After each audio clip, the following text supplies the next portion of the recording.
இது வெற்றியின் நேரம். யாத்திராகமம் அவர்களை எகிப்தின் கைக்கு விடுதலையாக்கவும் அவர்களை அந்த தேசத்திலிருந்து நீக்கி கானானியரும் ஏத்தியரும் ஏமோரியரும் பெர்சியரும் ஏவியரும் எபூசியரும் இருக்கிற இடமாகிய பாலும் தேனும் ஓடுகிற நலம் விசாலமான தேசத்தில் கொண்டு போய் சேர்க்க நான் இறங்கினேன். கிட்டத்தட்ட 400 ஆண்டுகள் அடிமைத்தனத்தில் கட்டப்பட்டிருந்த மக்களை கர்த்தர் இங்கே விடுதலையாக்கி அவர்களுக்கு ஒரு நல்ல வாழ்வை இந்த பூலோகத்திலேயே கொடுத்தார் என்பதை நாம் இங்கே பார்க்கிறோம். ஆகவே இந்த காலை வேளையிலே இதுவரைக்கும் கிறிஸ்துவை ஏற்றுக்கொள்ளாதவர்கள் ஒருவேளை இங்கே இருப்பீர்களானால் இயேசுவே என்று உள்ளத்துக்குள்ளே வாரும் என்று அவருக்கு அழைப்பு கொடுங்கள். எல்லா கட்டுகளிலிருந்தும் நம்மை விடுதலையாக்கி நல்ல வாழ்வை நமக்கு கொடுக்கிற தேவன், அவருடைய பேர் இயேசு. இயேசு கிறிஸ்துவை ஏற்றுக்கொண்டவர்கள் இந்த கிறிஸ்தவ ஜீவியம் நல்ல ஜீவியம் என்று மனதிலே ஆழமாய் பதிக்க வேண்டியது மிக அவசியமாக இருக்கிறது. நம்முடைய எதிர்காலம் 100க்கு 100 கர்த்தருடைய கருத்திலே இல்லை. அநேகர் இன்றைக்கி கிறிஸ்தவ உலகத்தில் நம்புறது போல் எல்லாம் ஆண்டவன் செயல், எல்லாமே ஆண்டவர் தான் பொறுப்பு, ஆண்டவர் ஏன் இப்படி செய்கிறார்ன்னு இன்றைக்கி அநேகர் கேட்டுக்கொண்டிருக்கிறார்கள். எல்லாம் ஆண்டவர் பொறுப்பு கிடையாது. மனிதனுடைய பொறுப்பு மிக மிக அதிகமாக கிறிஸ்தவ ஜீவிதத்தில் இருக்கிறது. இதை நாம் அறிந்து கொள்ளும் பொழுது நல்ல எதிர்காலம் சாத்தியமாகும். விசேஷமாக நம்முடைய மனதும் வாயும் தேவனுடைய வார்த்தைகளுக்கு நேராக திருப்பப்பட வேண்டியது மிக மிக அவசியமாக இருக்கிறது. வார்த்தைகள் தேவனுடைய வார்த்தைக்கு ஒத்து நம்முடைய வாயிலிருந்து வர வேண்டியது அவசியம். மனதின் எண்ணங்கள் தேவனுடைய வார்த்தைக்கு இசைந்து இருக்க வேண்டியது அவசியமாக இருக்கிறது. தேவன் பாலும் தேனும் ஓடுகிற நல்ல தேசத்தை உனக்கு வைத்திருக்கிறேன்னு சொல்லும் பொழுது மனது முதலாவது அதை அங்கீகரிக்க வேண்டும், வாய் இரண்டாவது பேச வேண்டும். வாழ்க்கையின் சூழ்நிலைகள் வித்தியாசமாக இருக்கலாம், அதை பார்த்து பேசுறது இல்லை, வேதத்தை பார்த்து பேச வேண்டும். எல்லாரும் சொல்லுவோம், வேதத்தை பார்த்து பேச வேண்டும், வேதத்தை பார்த்து பேச வேண்டும். ஏனென்றால் வேதம் தேவனுடைய சத்தம். தேவன் மாறாதவர். 4000 ஆண்டுகளுக்கு முன்பாக என்ன பேசினாரோ இன்றைக்கும் அதைத்தான் அவர் பேசுகிறவர், மாறமாட்டார். நாம் இன்றைக்கு அவர் என்ன பேசுகிறார் என்பதை கவனித்து ஒத்து பேசும் பொழுது சூழ்நிலைகள் மாறிவிடும், தேவனுடைய வார்த்தை மாறாது. மறுபடியும் சொல்லுகிறேன், சூழ்நிலைகள் மாறிவிடும், தேவனுடைய வார்த்தை மாறாது. சூழ்நிலைகளை மாற்றும்படி தேவனுடைய வார்த்தைகளை தேவன் நமக்கு தந்திருக்கிறார். தேவனுடைய வார்த்தைகள் சத்தியங்கள், ட்ரூத்து. வெளியே இருக்க சூழ்நிலைகள் உண்மைகள், ஃபேக்ட்ஸு. இந்த ட்ரூத் ஒரு நாளும் மாறாது. ஃபேக்ட்ஸு உண்மைகள் மாறிவிடும். அந்த வியாதி மறைந்துவிடும், அந்த தரித்திரியம் மாறிவிடும், அந்த மலட்டுத்தனம் மாறிவிடும். ஆனால் தேவனுடைய வார்த்தை மாறாது. வாழ்க்கையின் சூழ்நிலைகள் அந்த உண்மைகளை மாற்றி அமைப்பதற்கு தேவன் அவருடைய நித்தியமான சத்தியத்தை நமக்கு தந்திருக்கிறார். இப்போ அந்த சத்திய தேவனோடு சேர்ந்து சிந்திக்கணும், சேர்ந்து பேச வேண்டும். அப்பொழுது மாத்திரமே தேவன் நம்முடைய வாழ்க்கையிலே அற்புதங்களை செய்ய முடியும் என்பதை தெரிந்து கொள்ளுங்கள். எல்லாரும் சொல்ல வேண்டிய கிறிஸ்தவ ஜீவியம் பாலும் தேனும் ஓடுகிற நல்ல விசாலமான தேசம். மறுபடியும் சொல்ல வேண்டிய கிறிஸ்தவ ஜீவியம் பாலும் தேனும் ஓடுகிற நல்ல விசாலமான தேசம். எல்லாரும் கரங்களை தட்டி சோதரிப்போம். நாம் பேச வேண்டும் என்று தேவன் எதிர்பார்க்கிறார். பேசும் பொழுது மாத்திரமே தேவ ஆவியானவர் நாம் என்ன பேசினோமோ அதை உறுதிப்படுத்தும்படி அவர் வைராக்கியம் காண்பிக்கிறார் என்பதை தெரிந்து கொள்ளுங்கள். வேதத்திலே தேவன் ஏற்கனவே பேசிவிட்டார். ஆனால் நாம் அதை எப்போ புரிந்து கொண்டு அதை பேசுகிறோமோ அப்போ பரிசுத்த ஆவியானவர் அந்த வார்த்தையை உறுதிப்படுத்தும்படி தீவிரப்படுகிறார் என்பதை தெரிந்து கொள்ளுங்கள். பேசாமல் இருக்க வரைக்கும் எதுவும் நடக்க போகிறதில்லை. கண்ணீர் விட்டுக்கிட்டு தான் இருக்கேன் பாஸ்டர், ஒரே கண்ணீர் தான், ஒரே உபவாசம்தான். கண்ணீர் உபவாசம் இல்லை, அருமையான சத்தியம். எல்லாரும் சொல்லுங்க, சத்தியம். சத்தியம் என்றால் என்ன? நானே வழியும் சத்தியமும் ஜீவனுமாக இருக்கிறேன். தேவன் தான் சத்தியம், அவருடைய வார்த்தை தான் சத்தியம். வாழ்க்கை சூழ்நிலை எல்லாவற்றையும் மாற்றி அமைக்கும்படி இந்த பலத்த ஆயுதத்தை தேவன் நமக்கு தந்திருக்கிறார். ஆகவே கிறிஸ்தவ ஜீவியம் நல்ல ஒரு தேசம் என்று தேவன் சொல்லுகிறார். இதில் ஜெபம் முக்கியமான பங்கு வகிக்கிறது. ஜெபம் என்பது தகப்பன் பிள்ளை உறவு என்று வேதம் போதிக்கிறதை பார்க்கிறோம். ஜெபத்திலே பல காரியங்கள் இருக்கிறது. அதில் முக்கியமானது தகப்பன் பிள்ளை உறவு. நம்முடைய தேவன் ஆதியிலிருந்தே மனிதனுக்கு தகப்பனாக இருக்கிறார். ஆதியிலிருந்து அவருடைய உள்ளம் ஒரு தகப்பனுடைய உள்ளம்தான் என்று வேதம் சொல்கிறது. வாசிக்கலாம். ஏசாயாவின் புத்தகம் 63வது அதிகாரம் 16வது வசனம். தேவரீர் எங்கள் பிதாவாய் இருக்கிறீர், ஆபிரகாம் எங்களை அறியான், இஸ்ரவேலுக்கு நாங்கள் அறியப்பட்டவர்களும் அல்ல. கர்த்தாவே, நீர் எங்கள் பிதாவும் எங்கள் மீட்பெருமாய் இருக்கிறீர். இது பூர்வகாலம் முதல் உம்முடைய நாமம். தேவனுக்கு அநாதி காலத்திலிருந்து, பூர்வ காலத்திலிருந்தே ஒரு பெயர் இருக்கிறதான். அது என்னன்னு கேட்டால் அப்பா. அதுதான் பூர்வகால நாமம். பல நாமங்கள் பின்னாலே கொடுக்கப்பட்டது. ஆனால் ஆதி மனுஷனாகிய, முதல் மனுஷனாகிய ஆதாமுக்கு தேவன் அப்பாவாகவே இருந்தார். அவ்விதமாகத்தான் அவன் படைக்கப்பட்டான். அவன் தேவனுடைய குமாரன், தேவன் அவனுடைய அப்பா. இதுதான் முதல் உறவு என்பதை தெரிந்து கொள்ளுங்கள். அருமையானவர்களே, லூக்கா 3:38 வாசிப்போம். ஏனோ சேத்தின் குமாரன், சேத் ஆதாமின் குமாரன், ஆதாம் தேவனுடைய குமாரன். எல்லாரும் சொல்லுவோம், ஆதாம் தேவனுடைய குமாரன். கவனிங்க, இங்கே தகப்பன் பிள்ளை உடைய லிஸ்ட் இங்கே லூக்கா 3ஆம் அதிகாரத்தில் கர்த்தர் கொடுத்து கொண்டே வருகிறார். அது எதில் முடியுதுன்னு கேட்டால், ஆதாம் தேவனுடைய குமாரன், தேவன் ஆதாமுக்கு அப்பா. இதுதான் ஏதேன் தோட்டத்தினுடைய ஒரிஜினல் உறவு. மனிதனுக்கும் தேவனுக்குள்ள ஒரு தொடர்பு அப்பா பிள்ளை உறவு தான். பிசாசுடைய வஞ்சகத்தினாலே ஏவாள் பிசாசுக்கு இடம் கொடுத்து இந்த உறவை இழந்து போனாள். ஆதாமும் ஏவாளும் இந்த உறவை இழந்து போனார்கள். அவர்கள் இழந்து போனது மாத்திரமல்ல, அவருடைய சந்ததி இந்த உறவை இழந்து போய்விட்டது. மறுபடியும் இந்த உறவை புதுப்பித்து தேவ குடும்பத்தை உருவாக்குவதற்காகவே தேவன் தம்முடைய குமாரனாய் இயேசு இந்த உலகத்துக்கு அனுப்பினார். யோவான் 3:16 சொல்லுகிறது, தேவன் தம்முடைய ஒரே பேரான குமாரனை விசுவாசிக்கிறவன் எவனோ அவன் கெட்டு போகாமல் நித்திய ஜீவனை அடையும்படிக்கு அவரை தந்தருளி இவ்வளவாய் உலகத்தில் அன்பு கூர்ந்தார். இவ்வளவாய் உலகத்தில் அன்பு கூர்ந்தார். என்ன அன்பு? குமாரனாய் இருந்தவன் இன்னைக்கு பிசாசின் குமாரனாய் மாறிவிட்டான். குமாரனாய் இருந்தவன் அடிமையாக மாறிவிட்டான். மறுபடியும் இவனை மீட்டெடுத்து தேவ குடும்பத்திலே அங்கத்தனராக வைக்கும்படிக்கு தேவன் தம்முடைய குமாரனாய் இயேசு இந்த உலகத்திலே அனுப்பினார். அதுதான் ஒரு பெரிய, ஒரு மகா பெரிய அன்பு என்று வேதம் சொல்கிறது. இவ்வளவாய் அன்பு கூர்ந்தார், அதாவது மேக்சிமம், அதிகபட்சமான அன்பு கூர்ந்தார் இயேசுவை அனுப்பி. இயேசு வரலன்னு சொன்னால் பிசாசின் பிள்ளைகளாக இருக்கிற மனுக்குலம் தேவனுடைய பிள்ளைகளாய் மாற முடியாது. தேவனுடைய குடும்பத்திலே அவர்களுக்கு அங்கத்தினராய் மாறுவதற்கு ஸ்லாக்கியம் கிடைத்திருக்காது. தேவனுடைய குடும்பத்திலே அங்கத்தினராய் இல்லை என்றால் ஜெபிக்க முடியாது என்பதை திட்டமாக நீங்கள் தெரிந்து கொள்ளுங்கள். இந்த கிறிஸ்தவ உலகத்திலே, உலகம் பூராவும் லட்சம் மக்கள் ஜெபித்து கொண்டிருக்கிறார்கள். ஆனால் ஜெபிப்பதற்கு எந்த உரிமையும் அவர்களுக்கு கிடையாது. ஜெபம் என்பது அப்பா பிள்ளை உறவு. ஜெபிக்கணும்னா முதலாவது இந்த குடும்பத்தில் பிறக்கணும். இந்த குடும்பத்தில் பிறக்கணும்னா இயேசுவை உள்ளத்திலே சொந்த ரட்சகராக ஏற்றுக்கொள்ள வேண்டும். அதுக்கப்புறம் தான் ஜெபிக்கிறதுக்கு தகுதி இருக்கிறது. கிறிஸ்தவ மதத்தில் இருக்கிற லட்சம் மக்கள் இன்னைக்கு ஜெபிக்க வேண்டிய ஜெபம், தேவனே பாவியாய் என் மேல் கிருபையாயிரும் ஜெபிக்கணும். வேறு நீண்ட ஜெபங்கள்லாம் பண்ணிகிட்டு இருக்கிறல பாருங்கள். இன்றைக்கு ஒன்றும் கிறிஸ்துவை ஏற்றுக்கொள்ளாதவன் 40 நாள் உபவாசம் இருந்து ஜெபிச்சுக்கிட்டு இருக்கிறான். ஆனால் கத்தங்க சொல்கிறார், முதல்ல கிறிஸ்துவை ஏற்றுக்கொண்டு பிள்ளையாக மாறு. பிள்ளையாக மாறினா தான் ஜெபிக்க உனக்கு உரிமையே என்ன செய்கிறது, வருகிறது. ஆகவே எத்தனை பேர் இன்றைக்கு தேவனுடைய பிள்ளைகளாக இருக்கிறீர்கள்? கர்த்தர் சொல்றார், ஜெபிக்கிறதுக்கு உனக்கு உரிமையை கொடுத்துருக்கேன், அதிகாரத்தை கொடுத்துருக்கிறேன். பிள்ளைகள் தான் தகப்பனிடத்திலே கேட்க முடியும், பெற்றுக்கொள்ள முடியும். இந்த குடும்பத்தில் இல்லாத பிள்ளைகளுக்கு இங்கே எந்த உரிமையும் கிடையாது.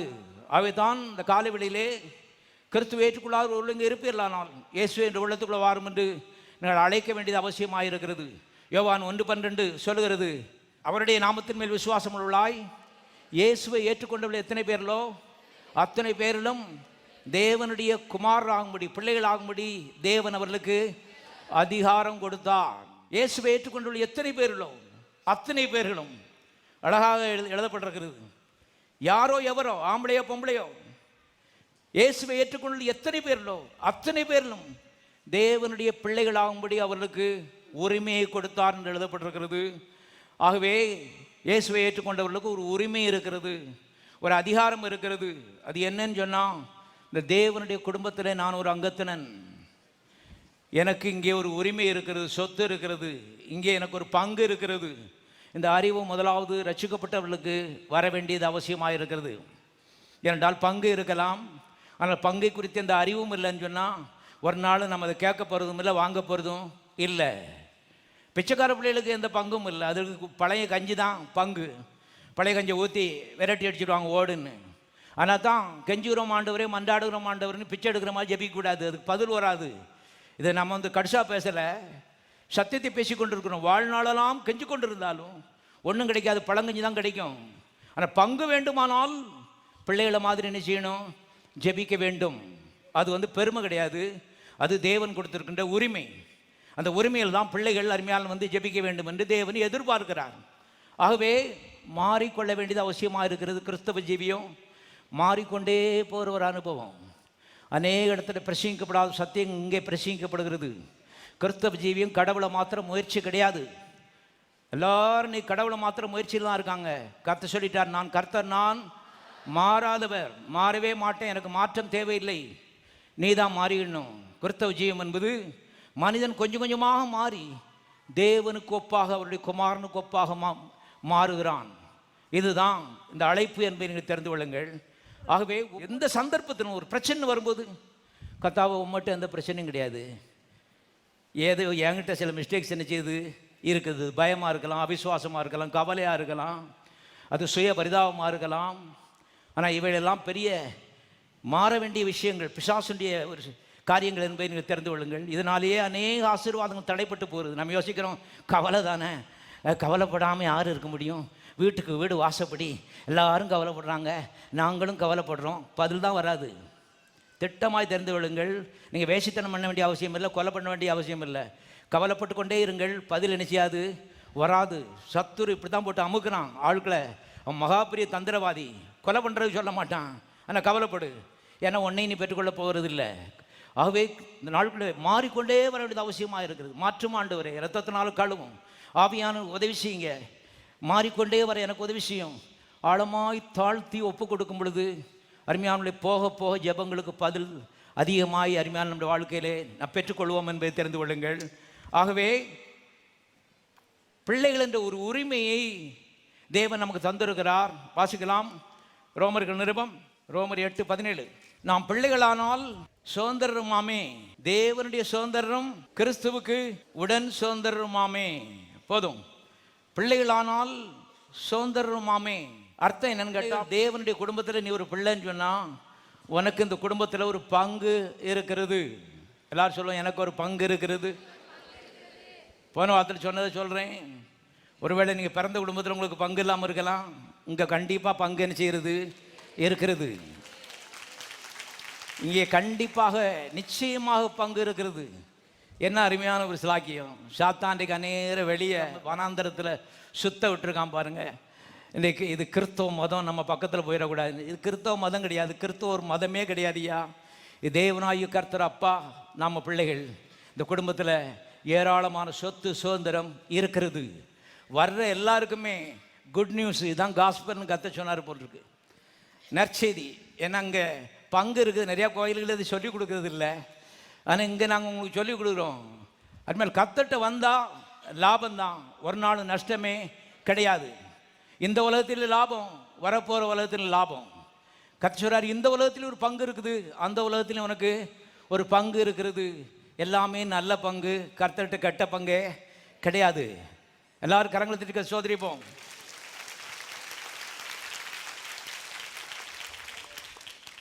ஆகவே இதை அறிந்து கொள்ள வேண்டியது மிக மிக அவசியமாக இருக்கிறது. இந்த பங்கை கேட்டு வாங்கி இந்த பூலோகத்திலே இப்படிப்பட்ட ஒரு அப்பா ஜீவிக்கிறார் என்பதை எடுத்து காண்பிப்பது தான் கிறிஸ்தவ ஜீவியம். கிறிஸ்தவ ஜீவனா என்னன்னு இன்னைக்கு அநேகருக்கு தெரியல பாருங்க. உபவாசம் பிரதர், சிலுவ பிரதர், வனாந்தரம் பிரதர் இல்லை, கர்த்தர் வச்சிருக்க நல்ல பங்கை வாங்கி அருமையானவர்களை அனுபவித்து இப்படிப்பட்ட அன்பின் அப்பா ஒருத்தர் ஜீவிக்கிறார் என்பதை ஒரு உலகத்துக்கு காண்பிக்கிறது தான் கிறிஸ்தவ ஜீவியம். அருமையானவர்களை கவனிங்கள். ஆகவே பங்கை கேட்டு வாங்குவது அதான் ஜெபம். ஏன் பங்கை கேட்டு வாங்குறது? என்ன அப்படி பெருமையாக பேசுகிறீங்க? அதுதான் உரிமை, தேவன் நமக்கு கொடுத்துருக்கிற அபாரமான உரிமை. நம்ம குடும்பத்தில் கூட இப்படி அதிகாரமாக நினைச்ச முடியாது, கேட்க முடியாது. கர்த்தர் சொல்ல, என்கிட்ட நீ அதிகாரமாக கேட்கலாம், நான் அதை விரும்புகிறேன். ஏனென்றால் ஆதி மனிதனை கர்த்தர் படைக்கும்போது மண்ணிலிருந்து மண்ணை எடுத்து அதை மனிதனாக படைத்து அந்த மண்ணின் மேலே இவனுக்கு முழு அதிகாரத்தையும் என்ன செய்து விட்டார்? கொடுத்து விட்டார். தெரியாவிட்டால் தெரிந்து கொள்ளுங்கள்.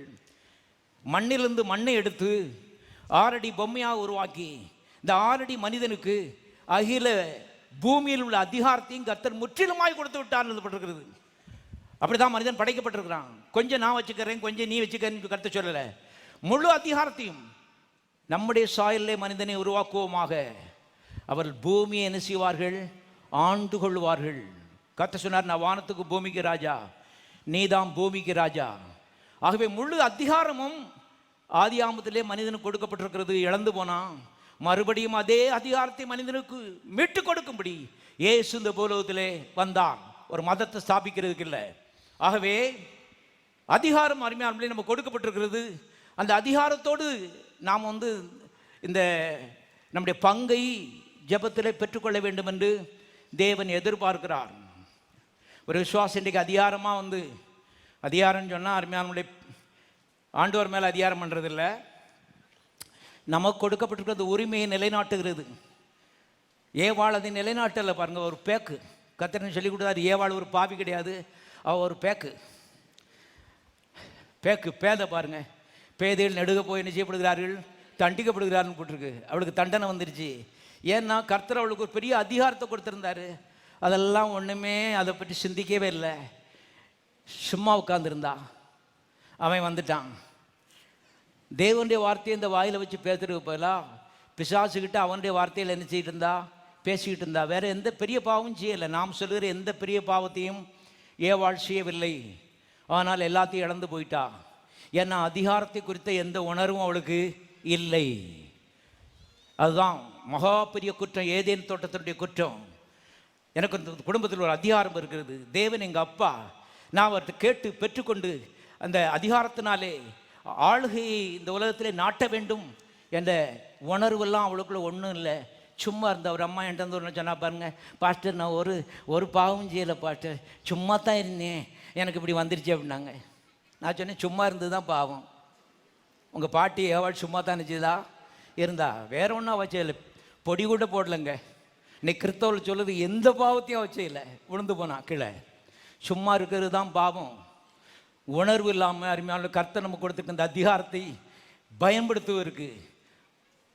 பயன்படுத்தி ஆசீர்வாதங்களை சுதந்திரிப்பதற்கு, ஆசீர்வாதங்களை அனுபவித்து இப்படிப்பட்ட தேவன் ஜீவிக்கிறார் என்பதை இந்த உலகத்துக்கு காண்பிக்க வேண்டும் என்ற வைராக்கியம் இல்லாதபடி சும்மா இருக்கிறது தான் பாவம் என்பதை நீங்கள் தெரிந்து கொள்ளுங்கள். பாவம்னா உடனே கழுக்கடைக்கு போய் பாருங்க சாராயம் குடிக்கணும் ஒரு அவசியம் கிடையாது. நல்ல உணர்வுள்ளா இந்த நாட்களிலே இருக்கும்படி கர்த்தர் அழைக்கிறார். உடைய அதிகாரத்தை தெரிந்து கொள் முதலாவது. ரெண்டாவது பயன்படுத்து.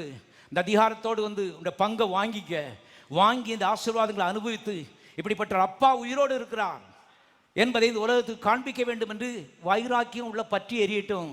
கிறிஸ்தவ ஜீவியம் சும்மா இருக்குது இல்லை பாருங்க. அருமையான கவனிங்களாகவே யோசுவாவின் புத்தகத்தில் விதமாய் வாசிப்போம். யோசுவா 15:17 வாசிக்கிறேன். அப்பொழுது காலேபின் சகோதரனாகிய கேனாசின் மகன் ஓத்னியேல் அதை பிடித்தான். ஆகையால் தன் குமாரத்தி அக்சாலை அவனுக்கு விவாகம் பண்ணி கொடுத்தான். இப்போ கவனிங்க, அவள் புறப்படுகையில் என் தகப்பனிடத்தில் ஒரு வயல்வெளியை கேட்க வேண்டும் என்று அவனிடத்தில் உத்தரவு பெற்றுக்கொண்டு கல்யாணம் கட்டி கொடுத்தாச்சு. இப்போ போகிறாங்க, திரும்பி போகிறாங்க. அதுக்கு முன்னாடி புருஷங்கிட்ட ஒரு பெர்மிஷன் வாங்கிட்டா, கொஞ்சம் நான் எங்கள் அப்பாட்ட ஒன்றை என்ன செய்ய வேண்டும்? கேட்க வேண்டும். எல்லாரும் சொல்லுவோம், அப்பாட்ட கேட்க வேண்டும். கழுதையை விட்டு கிளை இறங்குறா பாருங்க. இதெல்லாம் செய்யலைன்னா கிடைக்காது. அதான் விவரம். உரிமையை நிலைநாட்டுறா. போகிறாங்க. அருமையானுடைய புருஷன்கிட்ட பெர்மிஷன் வாங்கிட்டு கோவேரி கழுதிலிருந்து கீழே இறங்கிட்டு என் தகப்பனிடத்தில் ஒரு வயல்வெளியை கேட்க வேண்டும் என்று அவனிடத்தில் உத்தரவு பெற்றுக்கொண்டு கழுதின் மேலிருந்து இறங்கினாள். காலேப் அவளை பார்த்து உனக்கு என்ன வேண்டும் என்று கேட்டான். காலேப் தகப்பனுடைய உள்ளம் அவனுக்கு இருக்கிறது. பிள்ளையை பார்த்த உடனே கேட்குற முதல் கேள்வி உனக்கு என்ன வேண்டும். இந்த காலை வேளையிலே நம்முடைய பரம தகப்பன் அதுதான் கேட்குறது, உனக்கு என்ன வேணும், உனக்கு என்ன வேணும். கிடைக்கவே கிடைக்காது. இது கடுசான விஷயங்கிறத ரத்தத்தால் கழுவு, தலையை மனதை ரத்தத்தால் கழுவு. அன்பின் தகப்பனை குறித்து ஒரு படம் இந்த காலை வேளையில் நமக்கு வரட்டும். அன்மையில் கர்த்தரை பற்றி சரியான மரியாதையான ஒரு படம் வரும்பொழுது தான் பதில் பெற்றுக்கொள்வதற்கு அது அனுகூலமாக இருக்கும். கவனிங்கள், இங்கே தகப்பன் சாதாரண உலக தகப்பன். அவளை பார்த்த உடனே எனக்கு என்ன தருவேன்னு கேட்கல, உனக்கு என்ன வேண்டும். கர்த்தர் இந்த பூலோகத்தில் நடந்து தெரியும் பொழுது அப்படித்தான் ஒவ்வொருத்தரையும் கேட்டார். தாயின் வயிற்றில் பாருங்க, தாயின் வயிற்றில் குருடனாய் பிறந்து பருத்தி மேய் உட்காந்து பிச்சைக்காரனா வாசல் இருந்து பிச்சை எடுத்துக்கிட்டு இருக்கான். வாழ்நாளெல்லாம் பிச்சை எடுத்துட்டான். ஆனால் அங்கே கர்த்தர் எரியோவுக்கு வருகிறான்னு கேள்விப்பட்ட மாத்திரத்தில் எனக்கு இறங்கும் தாவீதின் குமாரன் கூப்பிட்டான். வந்த உடனே கேட்டார், நான் உனக்கு என்ன செய்ய வேண்டும், நான் உனக்கு என்ன செய்ய வேண்டும் என்று நீ விரும்புகிறாய்? இயேசு கிறிஸ்து நேற்றும் என்றும் என்றும் மாறாதவர். தேவனை குறித்த சரியான படம் நமக்கு வர வேண்டியது மிக மிக அவசியமாக இருக்கிறது. பாருங்கள், எல்லாரும் ஏதோ ஒரு சில்லறைய வெறுப்பா தூக்கி எரிஞ்சிட்டு போனான். ஆனால் இப்படி ஒரு கேள்வியை யாரும் பர்த்திமேயிட்ட கேட்டதே கிடையாது. ஃபர்ஸ்ட் டைம் முதலாவது ஒரு பிச்சைக்காரன் குருடன்ட்ட அருமையான கேட்கப்படுகிற கேள்வி, உனக்கு என்ன வேண்டும், நான் உனக்கு என்ன செய்ய வேண்டும்? இந்த காலை வேளையில் கர்த்தரை தான் சொல்கிறார். உயிர் தெழுந்த கர்த்தர் நம்முடைய பரம தாவப்பன் அவர் அந்த காலை வேளையிலிருந்து உனக்கு என்ன வேண்டும் அருமையான கேட்டு இவ்வளோ நாளும் கேட்டாச்சு, கிடைக்காது. இப்படிப்பட்ட இதுகளெல்லாம் அருமையான ஆவியான உதவினால வெட்டி எரியணும். இங்கே கர்த்தர் சொல்கிறார், உனக்கு என்ன வேண்டும் பாருங்க. 19ஆம் வசனத்தில், அப்பொழுது அவள் எனக்கு ஒரு ஆசீர்வாதம் தர வேண்டும். எல்லாரும் சொல்லுவோம், எனக்கு ஒரு ஆசீர்வாதம் தர வேண்டும். இந்த பதங்களை கவனிங்க. தந்தா நல்லா இருக்கும், எப்போ போகிறேன் தந்தா நல்லா இருக்கும்னு நினைக்கேன். இந்த இழுப்புலாம் அங்கே இல்லை, இது அதிகாரம் இல்லை. நீங்களே சவுமுட்டா மாதிரி இழுக்க ஆரம்பிச்சிட்டீங்க. உங்களுக்கே சந்தேகம் வந்துருச்சு, கிடைக்காதுங்க தான் உள்ள என்ன செய்யுது இருக்குது. எதுக்கும் கேட்டு பார்ப்போம், போகிறதுக்கு முன்னாடி கிடைச்சா லாபம். இந்த பிஸ்னஸ்லாம் ஜெயிக்காது. அவள் எப்படி கேட்க பாருங்க, எனக்கு ஒரு ஆசீர்வாதம் தர வேண்டும். எல்லாரும் சொல்லுவோம், பரம தகப்பனே எனக்கு ஒரு ஆசீர்வாதம் தர வேண்டும். இந்த பதங்களை கவனிங்கள், தர வேண்டும். அதாவது தீர்மானிச்சுட்டா தராமல் விட மாட்டேன். கழுதையிலேருந்து இறங்கிட்டேன், இனி வயலோட தான் நான் என்ன செய்ய போகிறேன், போகிறேன். அதுமாதிரி கர்த்தருடைய ஆவியான் நமக்கு உதவி செய்ய வேண்டும். உள்ள அன்கான்ஷியஸாக இப்படிப்பட்ட உணர்வுகள் வர வேண்டியது அவசியமாக இருக்கிறது. அப்பா ஒரு கடிசான ஆள் கிடையாது, கேட்டால் கண்டிப்பாக என்ன செய்யும், கிடைக்கும். இவளெல்லாம் ஒன்று தொட்டு உள்ளே இருக்கிறது.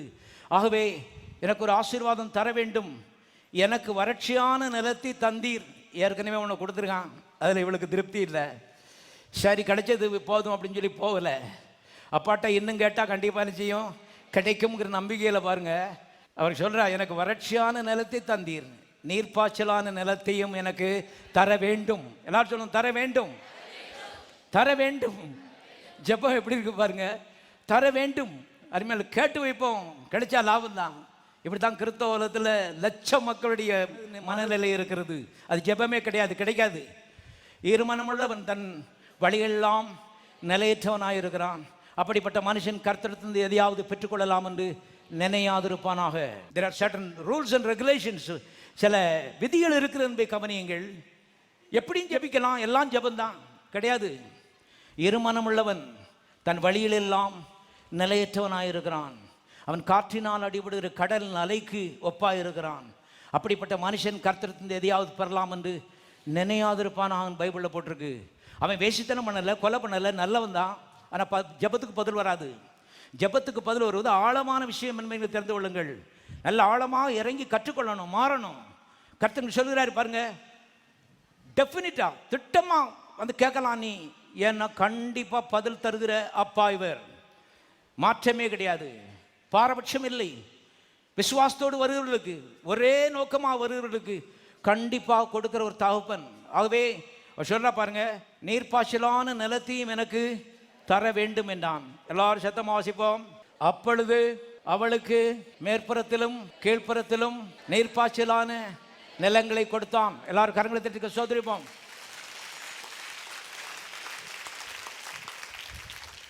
ஆமா, நீர்ப்பாய்ச்சலான நிலம் வேணுமா? ஒரு 3 மாதம் போயிட்டு ஹனிமூனுக்கெல்லாம் போயிட்டு ஒரு 3 மாதம் கழிச்சு திருப்பி வா, நான் வந்து டிசைட் பண்ணி வைக்கேன் அப்படி சொல்லலை. கொஞ்சம் யோசித்து சொல்கிறேன் அப்படின்னு சொல்லலை. உடனே எல்லாரும் சொல்லுவோம், உடனே. இவெல்லாம் உண்மை. மனதில் ஏறும் பொழுது உங்களுக்கு ஜெபங்களுக்கு நல்ல பதில் என்ன செய்யும், வரும். ஜெபம் என்பது ஆவிக்குரிய விஷயங்கள் என்பது துல்லியமான விஷயங்கள் என்பதை தெரிந்து கொள்ளுங்கள். இன்றைக்கி விஞ்ஞானத்தில் கம்ப்யூட்டர் அதெல்லாம் இருக்குது, எல்லாம் துல்லியமாக செயல்படுகிறது. தேவனுடைய காரியங்கள் அதை காட்டிலும் துல்லியமானது, மென்மையானது. ஆகவே நாம் வந்து மனதிலே மாற வேண்டியது அவசியமாக இருக்கிறது. கேட்டால் உடனே கொடுத்துட்டான். இவைகள் நமக்கு திருஷ்டாந்தங்களாக, மாதிரிகளாக எழுதப்பட்டிருக்கிறது. தேவனுடைய பிள்ளைகளே கவனிங்க. அந்த இளையகுமாரனை பற்றி பார்த்தோம். அவன் சொன்னான், தகப்பனே ஆஸ்தியில் எனக்கு வரும் பங்கை எனக்கு தர வேண்டும். எல்லாரும் சொல்லுவோம், தர வேண்டும். எல்லாம் யூனிசனா ஒரே லைனில் தான் வருது, குழப்பமே கிடையாது. நாம தான் குழம்பி போய் கிடக்கும். அதான் விவரம். கேட்டோம், பிரதர் கிடைக்கல, பிரதர் அவர் கிடைக்கல, இவர் கிடைக்கல. எல்லாம் வேதம் விதமாக தான் போதிக்கிறது. என் பங்கை எனக்கு தர வேண்டும். உடனே தகப்பன் பங்கை என்ன செய்தான்? பிரித்து கொடுத்தான் எழுதப்பட்டிருக்கிறது. அருமையான தேவனுடைய பிள்ளைகளே, ஆகவே எல்லாம் அந்த தகப்பன் மாறலாம் பரம தகப்பனுக்கு ஒப்பாக எழுதப்பட்டிருக்கிறார்கள். இவளை பார்த்து நாம் கற்றுக்கொள்ளும்படி இவள் எழுதப்பட்டிருக்கிறது என்பதை தெரிந்து கொள்ளுங்கள். ஆகவே இதை பற்றி தான் கர்த்தர் சொல்லும் பொழுது மத்தேயு 7 அவர் சொன்னார். வாசிப்போம். மத்தேயு 7:7. கேளுங்கள் அப்பொழுது உங்களுக்கு கொடுக்கப்படும். போதும், கேளுங்கள் அப்பொழுது உங்களுக்கு கொடுக்கப்படும். இங்க கர்த்தர் பரமதகப்பனை பற்றி சொல்லும் பொழுது கேளுங்கள் அப்பொழுது உங்களுக்கு கொடுக்கப்படும். அடிக்கடி இந்த வசனத்தை அருமையானு சொன்னா நமக்கு நல்லது. கேட்க போறேன், கண்டிப்பா எனக்கு நிச்சயப்படும், கொடுக்கப்படும். ஏன்னா அவர்கிட்ட ஒரு மாற்றம் இல்லை, அவர் டிலே பண்றது இல்லை. இங்க இருக்கு சம்திங் ராங் ஹியர். மைண்டு தான் எல்லாத்துக்கும் அருமையான ப்ராப்ளம் என்பதை நீங்கள் தெரிந்து கொள்ளுங்கள். இதில் மனதில் ஒரே உறுதி, கேட்க போகிறேன், பெற்றுக்கொள்வதற்காகவே கேட்க போகிறேன். 10 வருஷம் கழிச்சு அவர் கொடுக்க போகிறது இல்லை. அப்பொழுது உடனே அவர் என்ன செய்வார்? கொடுப்பார். உலக தகப்பன்களை காட்டணும் இந்த தேவன் நல்ல தகப்பன் என்ற படத்தை பரிசுத்த ஆவியானவர் உங்களுக்கு எங்களுக்கு மனதில் பதிப்பாராக. இங்கே தான் வெற்றியின் ரகசியம் இருக்கிறது. கவனியங்கள். ஆகவே மனிதன் தான் மாற வேண்டியது அவசியமாக இருக்கிறது. 11ஆம் வசனம். ஆகையால் பொல்லாதவர்களாய் நீங்கள் உங்கள் பிள்ளைகளுக்கு நல்ல ஈவுகளை கொடுக்க அறிந்திருக்கும் போது பரலோகத்திற்கு உங்கள் பிதா தம்மிடத்தில் ஜெபிக்கிறவர்களுக்கு நன்மையான ஈவுகளை கொடுப்பது அதிக நிச்சயம் அல்லவா? ஜெபம் பண்றவளை பற்றி சொல்றாரு. பொல்லாதவன் நீ உன் பிள்ளைக்கே உடனே கேட்டா கொடுக்குற. பரமபிதா தம்மிடத்தில் ஜெபிக்கிறவர்களுக்கு நன்மையான ஈவுகளை கொடுப்பது அதிக நிச்சயம் அல்லவா? நம்முடைய கடந்த கால அனுபவங்களை மறக்க வேண்டும். மற்றவருடைய அனுபவங்களை மாதிரியாக கொண்டு வரக்கூடாது. மத்தேயு 7:11 உன்னுடைய மாதிரியாக நீ செய்யணும், எடுக்கணும், அங்கே நிற்கணும். தேவனுடைய வார்த்தை மனதில், வாயில, எண்ணங்களிலே, எல்லாவற்றிலும் இவைகள் நிறைய வேண்டியது மிக அவசியமாக இருக்கு. அப்பா நினைக்கும் போது அன்பு. ஆண்டவர் எங்கள் பெத்த தகப்பன் கூட கேட்டவன் என்ன செய்ய மாட்டான்? தரமாட்டான். ஆனால் நீர் எல்லாரையும் காட்டிலும் ஒரு மாடல் ஃபாதர், ஒரு மாதிரியாக இருக்கிற ஒரு பரம தகப்பன். நான் கேட்டு பெற்றுக்கொள்ள போகிறேன். எல்லாரும் சொல்லுவோம், நன்மையான இவுகளை என் பரமபிதா எனக்கு தருவது அதிக நிச்சயம். திருப்பி சொல்லுவோம், நன்மையான இவுகளை என் பரமபிதா எனக்கு தருவது அதிக நிச்சயம். அதிக நிச்சயம். அருமையான இதில் பிராக்டிஸ் பண்ண வேண்டியது அவசியமாக இருக்கிறது. நாம் பாருங்க, மாறுவதற்காக முயற்சியில் எடுக்கும் போதே கர்த்தர் அங்கிருந்து பார்க்காரு, சரி கண்டிப்பாக கொடுத்துடலாம். ஏதோ முயற்சி பண்ணுறான், முடியலைன்னாலும் முயற்சி பண்ணுறான். ஆனால் முடியலன்னு சொல்லிட்டு கிடைக்காதுன்னு சொல்லிட்டு உட்காந்துட்டா அது சோம்பேறித்தனம். அருமையாக கிடைக்காம போயிடும். கேளுங்கள் அப்பொழுது உங்களுக்கு கொடுக்கப்படும், கேட்காவிட்டால் உங்களுக்கு என்ன செய்யாது? கிடைக்காது. ஆகவே நம்மை நாமே மாற்றிக்கொள்கிற ஒரு நிலை கிறிஸ்தவ ஜீவியம். இவளை நான் அனுபவத்தில் கண்டுபிடித்து கொண்டேன். இது நாம் எப்படி ஜபிச்சாலும் ஜபந்தான் நினைக்கிறது. முதல்ல அது சரியான அறிவீனம் என்பதை தெரிந்து கொள்ளுங்கள். கரெக்டாக வேதத்தை அருமையாக கற்றுக்கொள்ள வேண்டியது அவசியமாக இருக்கிறது. மறுபடியும் சொல்லுவோம், இந்த பரமபிதா நன்மையான இவுகளை எனக்கு தருவது அதிக நிச்சயம். அதிக நிச்சயம். நிச்சயத்தோடு இங்கேருந்து எழுப்பி போங்க. கிடைக்காதுன்னு சாத்தா இவ்வளோ நானும் ஓதிக்கிட்டு இருக்காங்க காதில். ஆனால் பரமபிதா அங்கே சொல்கிறாரு, அதிக நிச்சயம். அதிக நிச்சயம். எதை நம்ப போகிற நீ? சாத்தானுடைய வார்த்தையில் கேட்டான் ஏவாள் இன்றைக்கு விழுந்தா அவங்க பாட்டி. நீ 6 வார்த்தையில் கேட்க போகிற நான் உனக்கு மத்திய 7:11 சொல்லிட்டு இருக்கிறேன். ராத்திரி பகலாக இந்த வாயில் நீ வைக்கும் பொழுது பரலோகத்தினுடைய கவனத்தை நீ கவர்ந்து இழுப்பா என்று கர்த்தருடைய ஆவியானவர் சொல்கிறாரு. பொய்யெல்லாம் நம்பாத மனதில். ஆகவே லூக்கா 15:11 போவோம். பின்னும் அவர் சொன்னது, ஒரு மனுஷனுக்கு 2 குமார் இருந்தார்கள். தேவ குடும்பத்தை பற்றி இயேசு இங்கே பேசுகிறார் என்பதை தெரிந்து கொள்ளுங்கள். இந்த அப்பா பரம தகப்பனுக்கு அடையாளமாக இருக்கிறார். போன வாரம் சொன்னதை மறுபடியும் சொல்கிறேன். கட்டகுமாரன் எப்படிப்பட்டவன் என்பதை நாம் எல்லாம் விலாவாரியாக கற்றுக்கொள்வதற்காக கர்த்தர் இந்த கதையை சொல்லலை. இந்த அன்பின் அப்பா எப்படிப்பட்டவர் என்பதை சொல்வதற்காக தான் கர்த்தர் இந்த கதையை சொன்னார். தெரியாவிட்டால் தெரிந்து கொள்ளுங்கள். நேற்றுக்கு ஒரு தம்பி அவன்கிட்ட சொன்னான், சண்டே ஸ்கூல் பாடத்தில் கட்டகுமாரன் கதைன்னு இருக்குது, அதை கூட மாற்றிட சொல்லுங்க பாஸ்டர் அப்படின்னு சொன்னான். போன வாரம் பிரசங்கத்தை கட்டுட்டு அன்பின் அப்பா கதைனுங்க போடல, கெட்டகுமாரன் கதை தான் போட்டிருக்கு. ஏன்னா வெள்ளக்காரன் காலத்துலேருந்து இது வந்துட்டு இருக்குது. கெட்டகுமாரன் அன்பின் அப்பாவை பற்றி யாருக்குமே சிந்தனை கிடையாது. ஆனால் கர்த்தர் இங்கே கிறிஸ்தவ மக்கள், பிள்ளைகள், தேவ குடும்பத்தை சேர்ந்தவர்கள் அப்பாவை பற்றி தெரிந்து கொள்வதற்கு தான் அந்த ஓமையை என்ன செய்திருக்கிறாரு, சொல்லியிருக்கிறார். திட்டமாக நீங்கள் தெரிந்து கொள்ளுங்கள். கர்த்தர் மகா பெரிய ஞானி. ஏன்னா அப்பாவை பற்றி பிள்ளைகள் தெரிஞ்சுக்கிட்டா தான் அதுக்கப்புறம் அப்பாட்ட கேட்டு என்ன செய்யலாம், வாங்கலாம். கெட்டகுமாரன் சொல்லிட்டு அப்பாவை விட்டுவிட்டு அதுக்கப்புறம் கெட்டகுமாரன் எங்கே இப்போ கள்ளு குடிச்சா, என்ன செய்தான், எது செய்தான்னு எல்லா விவரங்களையும் இவங்க எடுத்துக்கிறாங்க. அப்பாவை பற்றி எந்த அறிவும் அருமையாளர்களும் பெற்றுக்கொள்ளவில்லை. ஆனால் இங்கே அப்பாவை பற்றி ஒரு சரியான படத்தை கர்த்தர் கொடுப்பது தான் இந்த கதையை சொன்னார். தெரிந்து கொள்ளுங்கள். இப்போ நம்ம பாயிண்ட்டுக்கு வருவோம். 12ஆம் வசனம். அவர்கள் இளையவன் தகப்பனை நோக்கி, தகப்பனே, ஆஸ்தியில் எனக்கு வரும் பங்கை எனக்கு தர வேண்டும் என்றான். எல்லாரும் சொல்லும், தர வேண்டும். கவனிங்க, அந்தப்படி தகப்பன் அவர்களுக்கு தன் ஆஸ்தியை பங்கிட்டு கொடுத்தான். தேவனுடைய பிள்ளைகளை கவனிங்க. அவளுடைய தேச பாரம்பரியத்துப்படி தகப்பன் உயிரோடு இருக்கும்போது சொத்தை பங்கு வைக்கிறது அது தேசத்திலே நடக்காத ஒன்று. என்றால் அது ரொம்ப அவமரியாதையாக கருதப்பட்டது. ஆனால் மனிதனுடைய பாரம்பரியங்களெல்லாம் மீறி இந்த தகப்பன் எக்ஸப்ஷனலா வித்தியாசமாக செயல்படுறான் பாருங்க. உடனே சொத்தை பிரித்து கொடுத்துட்டான் போட்டிருக்கு. ஏனென்றால் பரம தகப்பனை பற்றி தேவனுடைய குடும்பம் கற்றுக்கொள்ள வேண்டும் என்ற நோக்கத்தில் தான் கர்த்தர் இது சொல்லியிருக்கிறார். இஸ்ரவேல் குடும்பங்களில் சாதாரணமாக நடக்காத ஒன்று. உடனே சொத்தை பிரித்து கொடுத்து விட்டான்னு போட்டிருக்கிறது. அதாவது கஷ்டமாக இருந்தாலும் அதை செய்கிற தகப்பன் தான் நம்முடைய தகப்பன். நமக்கு இந்த பங்கை கொடுப்பதற்காக ஊரில் இருக்கிற மக்கள்கிட்ட போய் அவர் ஆலோசனை கேட்க போகிறது இல்லை. இந்த தகப்பன் போய் ஊரில் போய் ஆலோசனை கேட்டான்னா எல்லா தகப்பனும் சொல்லியிருப்பான், பிரித்து கொடுக்காடா, அவனை கட்டி வச்சு நல்லா உரின்னு சொல்லியிருப்பான். ஆனால் அருமையான யார்ட்டையும் ஆலோசனை கேட்கல. இந்த காலவேளை கர்த்தருடைய ஆவியானவர் சொல்றாரு, உனக்கு பதில் கொடுக்கறதுக்கு கர்த்தர் யார்ட்டையும் ஆலோசனை கேட்க தேவையில்லை. கேட்டுக்கொண்டு செய்கிற தேவன் அல்ல, நம்பு. கவனிங்க, அடுத்தவங்ககிட்ட போய் ஆலோசனை கேட்டால் எல்லாரும் சொல்லியிருப்பாங்க கொடுக்காதன்னு சொல்லி. நம்ம தேசத்தில் யாருமே எப்படி செய்கிறது கிடையாது. இந்த தகப்பன் சொன்னால் யார் செய்தாலும் சரி, செய்யாட்டாலும் சரி, நான் என் பையனுக்கு கொடுக்க போகிறேன். ஏன்னா நான் சொல்லியிருக்கேன், கேளுங்கள் அப்போ உங்களுக்கு நிச்சயப்படும், கொடுக்கப்படும். இது எக்ஸப்ஷனல் ஃபாதர், வித்தியாசமான ஒரு தகப்பன் என்பதை தெரிந்து கொள்ளுங்கள். அதனால தான் கர்த்தர் சொன்னார், பொல்லாதவன் உன் பிள்ளைக்கு நல்லதை கொடுக்க அறிந்திருக்கும் போது இந்த வித்தியாசமான தகப்பன் அவரிடத்தில் ஜெபிக்கிறவர்களுக்கு நன்மையான ஈவுகளை கொடுப்பது அதிக நிச்சயம் அல்லவா, அதிக நிச்சயம் அல்லவா. பரிசுத்த ஆவியானவர் நமக்கு உதவி செய்யணும். அப்பாவை பற்றி அறிந்து கொள்வதற்கு இங்கே தான் இருக்குது ரகசியம். ஜெபத்துக்கு பதில் பெற்றுக் கொள்வதற்கு ரகசியம் இங்கே தான் இருக்குது. கவனிங்க. ஆகவே தேவனுடைய பிள்ளைகளே, இந்த பையன் போய் அப்பா அண்ணே மங்க எனக்கு தரணும்னு கேட்கல. கவனிங்க, அப்பா என் பங்கை எனக்கு தாரும் அப்படின்னா அண்ணனுக்கும் பங்கு இருக்குது, தம்பிக்கும் பங்கு இருக்குது, குடும்பத்தில் எத்தனை பேர் இருந்தாலும் சரி எல்லாருக்கும் பங்கு இருக்குது, நிச்சயமாக பங்கு இருக்கிறது.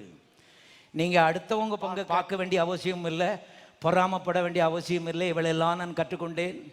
எத்தனையோ ஊழியங்கள் இருக்கலாம், எங்கேயும் நான் பார்க்கறதில்ல, எதையும் சிந்திக்கிறதில்ல. காரணம், என் பங்கு எனக்கு வரும். எவரையும் பற்றி பேச வேண்டிய தேவையில்லை, பொறாமப்பட வேண்டிய அவசியம் இல்லை. அது அவன் பங்கு எனக்கு தேவையில்லை. என் பங்கு கர்த்தரிடத்தில் இருக்கிறது. அறிவுள்ளவர்கள் அன்பு தெளிவாக இருப்பார்கள். தேவன் நமக்கு தெளிந்த புத்தி நாவி என்ன செய்கிறார், கொடுத்துருக்கிறார். அநேகருக்கு ஆவிக்குரிய உலகத்தில் அடுத்த மீட்டருக்கு பார்த்துட்டு பாருங்க, ஆன்னு சொல்லி நொந்துக்கிட்டு கெடுத்து பேசிட்டு இருக்காங்க. கர்த்தர் ஷட் வாய மூடு, உனக்கு ஒரு பங்கு வச்சிருக்கிறேன், அது உனக்கு தெரியுமா? அருமையான என்ன அருமையான ஒரு தகப்பன் பாருங்க. நீ எந்த சமுதாயத்தை சேர்ந்திருந்தாலும் சரி, உன்னுடைய பின்னணி எப்படி இருந்தாலும் சரி, எத்தனை குற்ற பின்னணியிலிருந்து நீ வந்திருந்தாலும் சரி, கர்த்தர் சொல்றார், உனக்கு ஒரு பங்கு என் குடும்பத்தில் கண்டிப்பாக இருக்கிறது, கேரண்டி.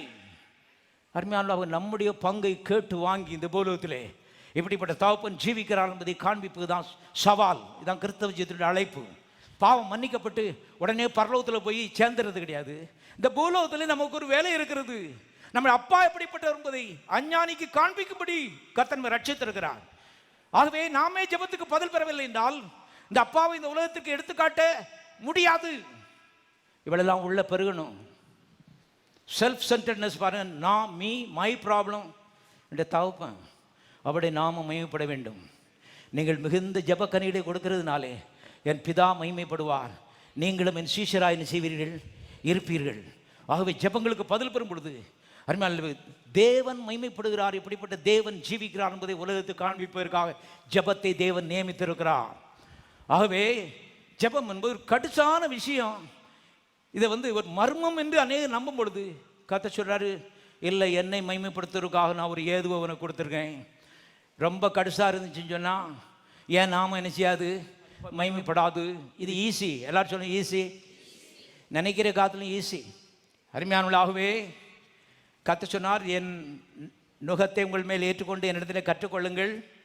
என் நுகம் மெதுவாயும் என் சுமை லகுவாயும் இருக்கிறது. எல்லாரும் சொல்லுங்க, லகுவாயும் இருக்கிறது. முன்னால் பாவ பாரத்தை சுமந்து திரிஞ்சோம், சாபங்களை சுமந்து திரிந்தோம். அது ரொம்ப சுமக்க முடியாத பாரமாக இருந்துச்சு. இப்போ கர்த்தர் சொல்றாரு, என்கிட்ட வா, வந்து காரியங்களை கற்றுக்கொள். நான் சுமக்க முடியாத பாரத்தை உன் மேலே வச்சு அமுக்க மாட்டேன். கிறிஸ்தவ ஜீவியம் இது எளிதான ஒரு பாதை தான். நான் எல்லா பாரங்களையும் சிலுவையில் சுமந்து இன்றைக்கி எது உனக்கு எளிதாக இருக்குதோ அதுதான் உனக்கு என்ன செய்யிருக்கிறேன், வச்சிருக்கிறேன். எல்லாரும் கரங்களை வச்சு கர்த்தரை ஸ்தோத்திரிப்போம்.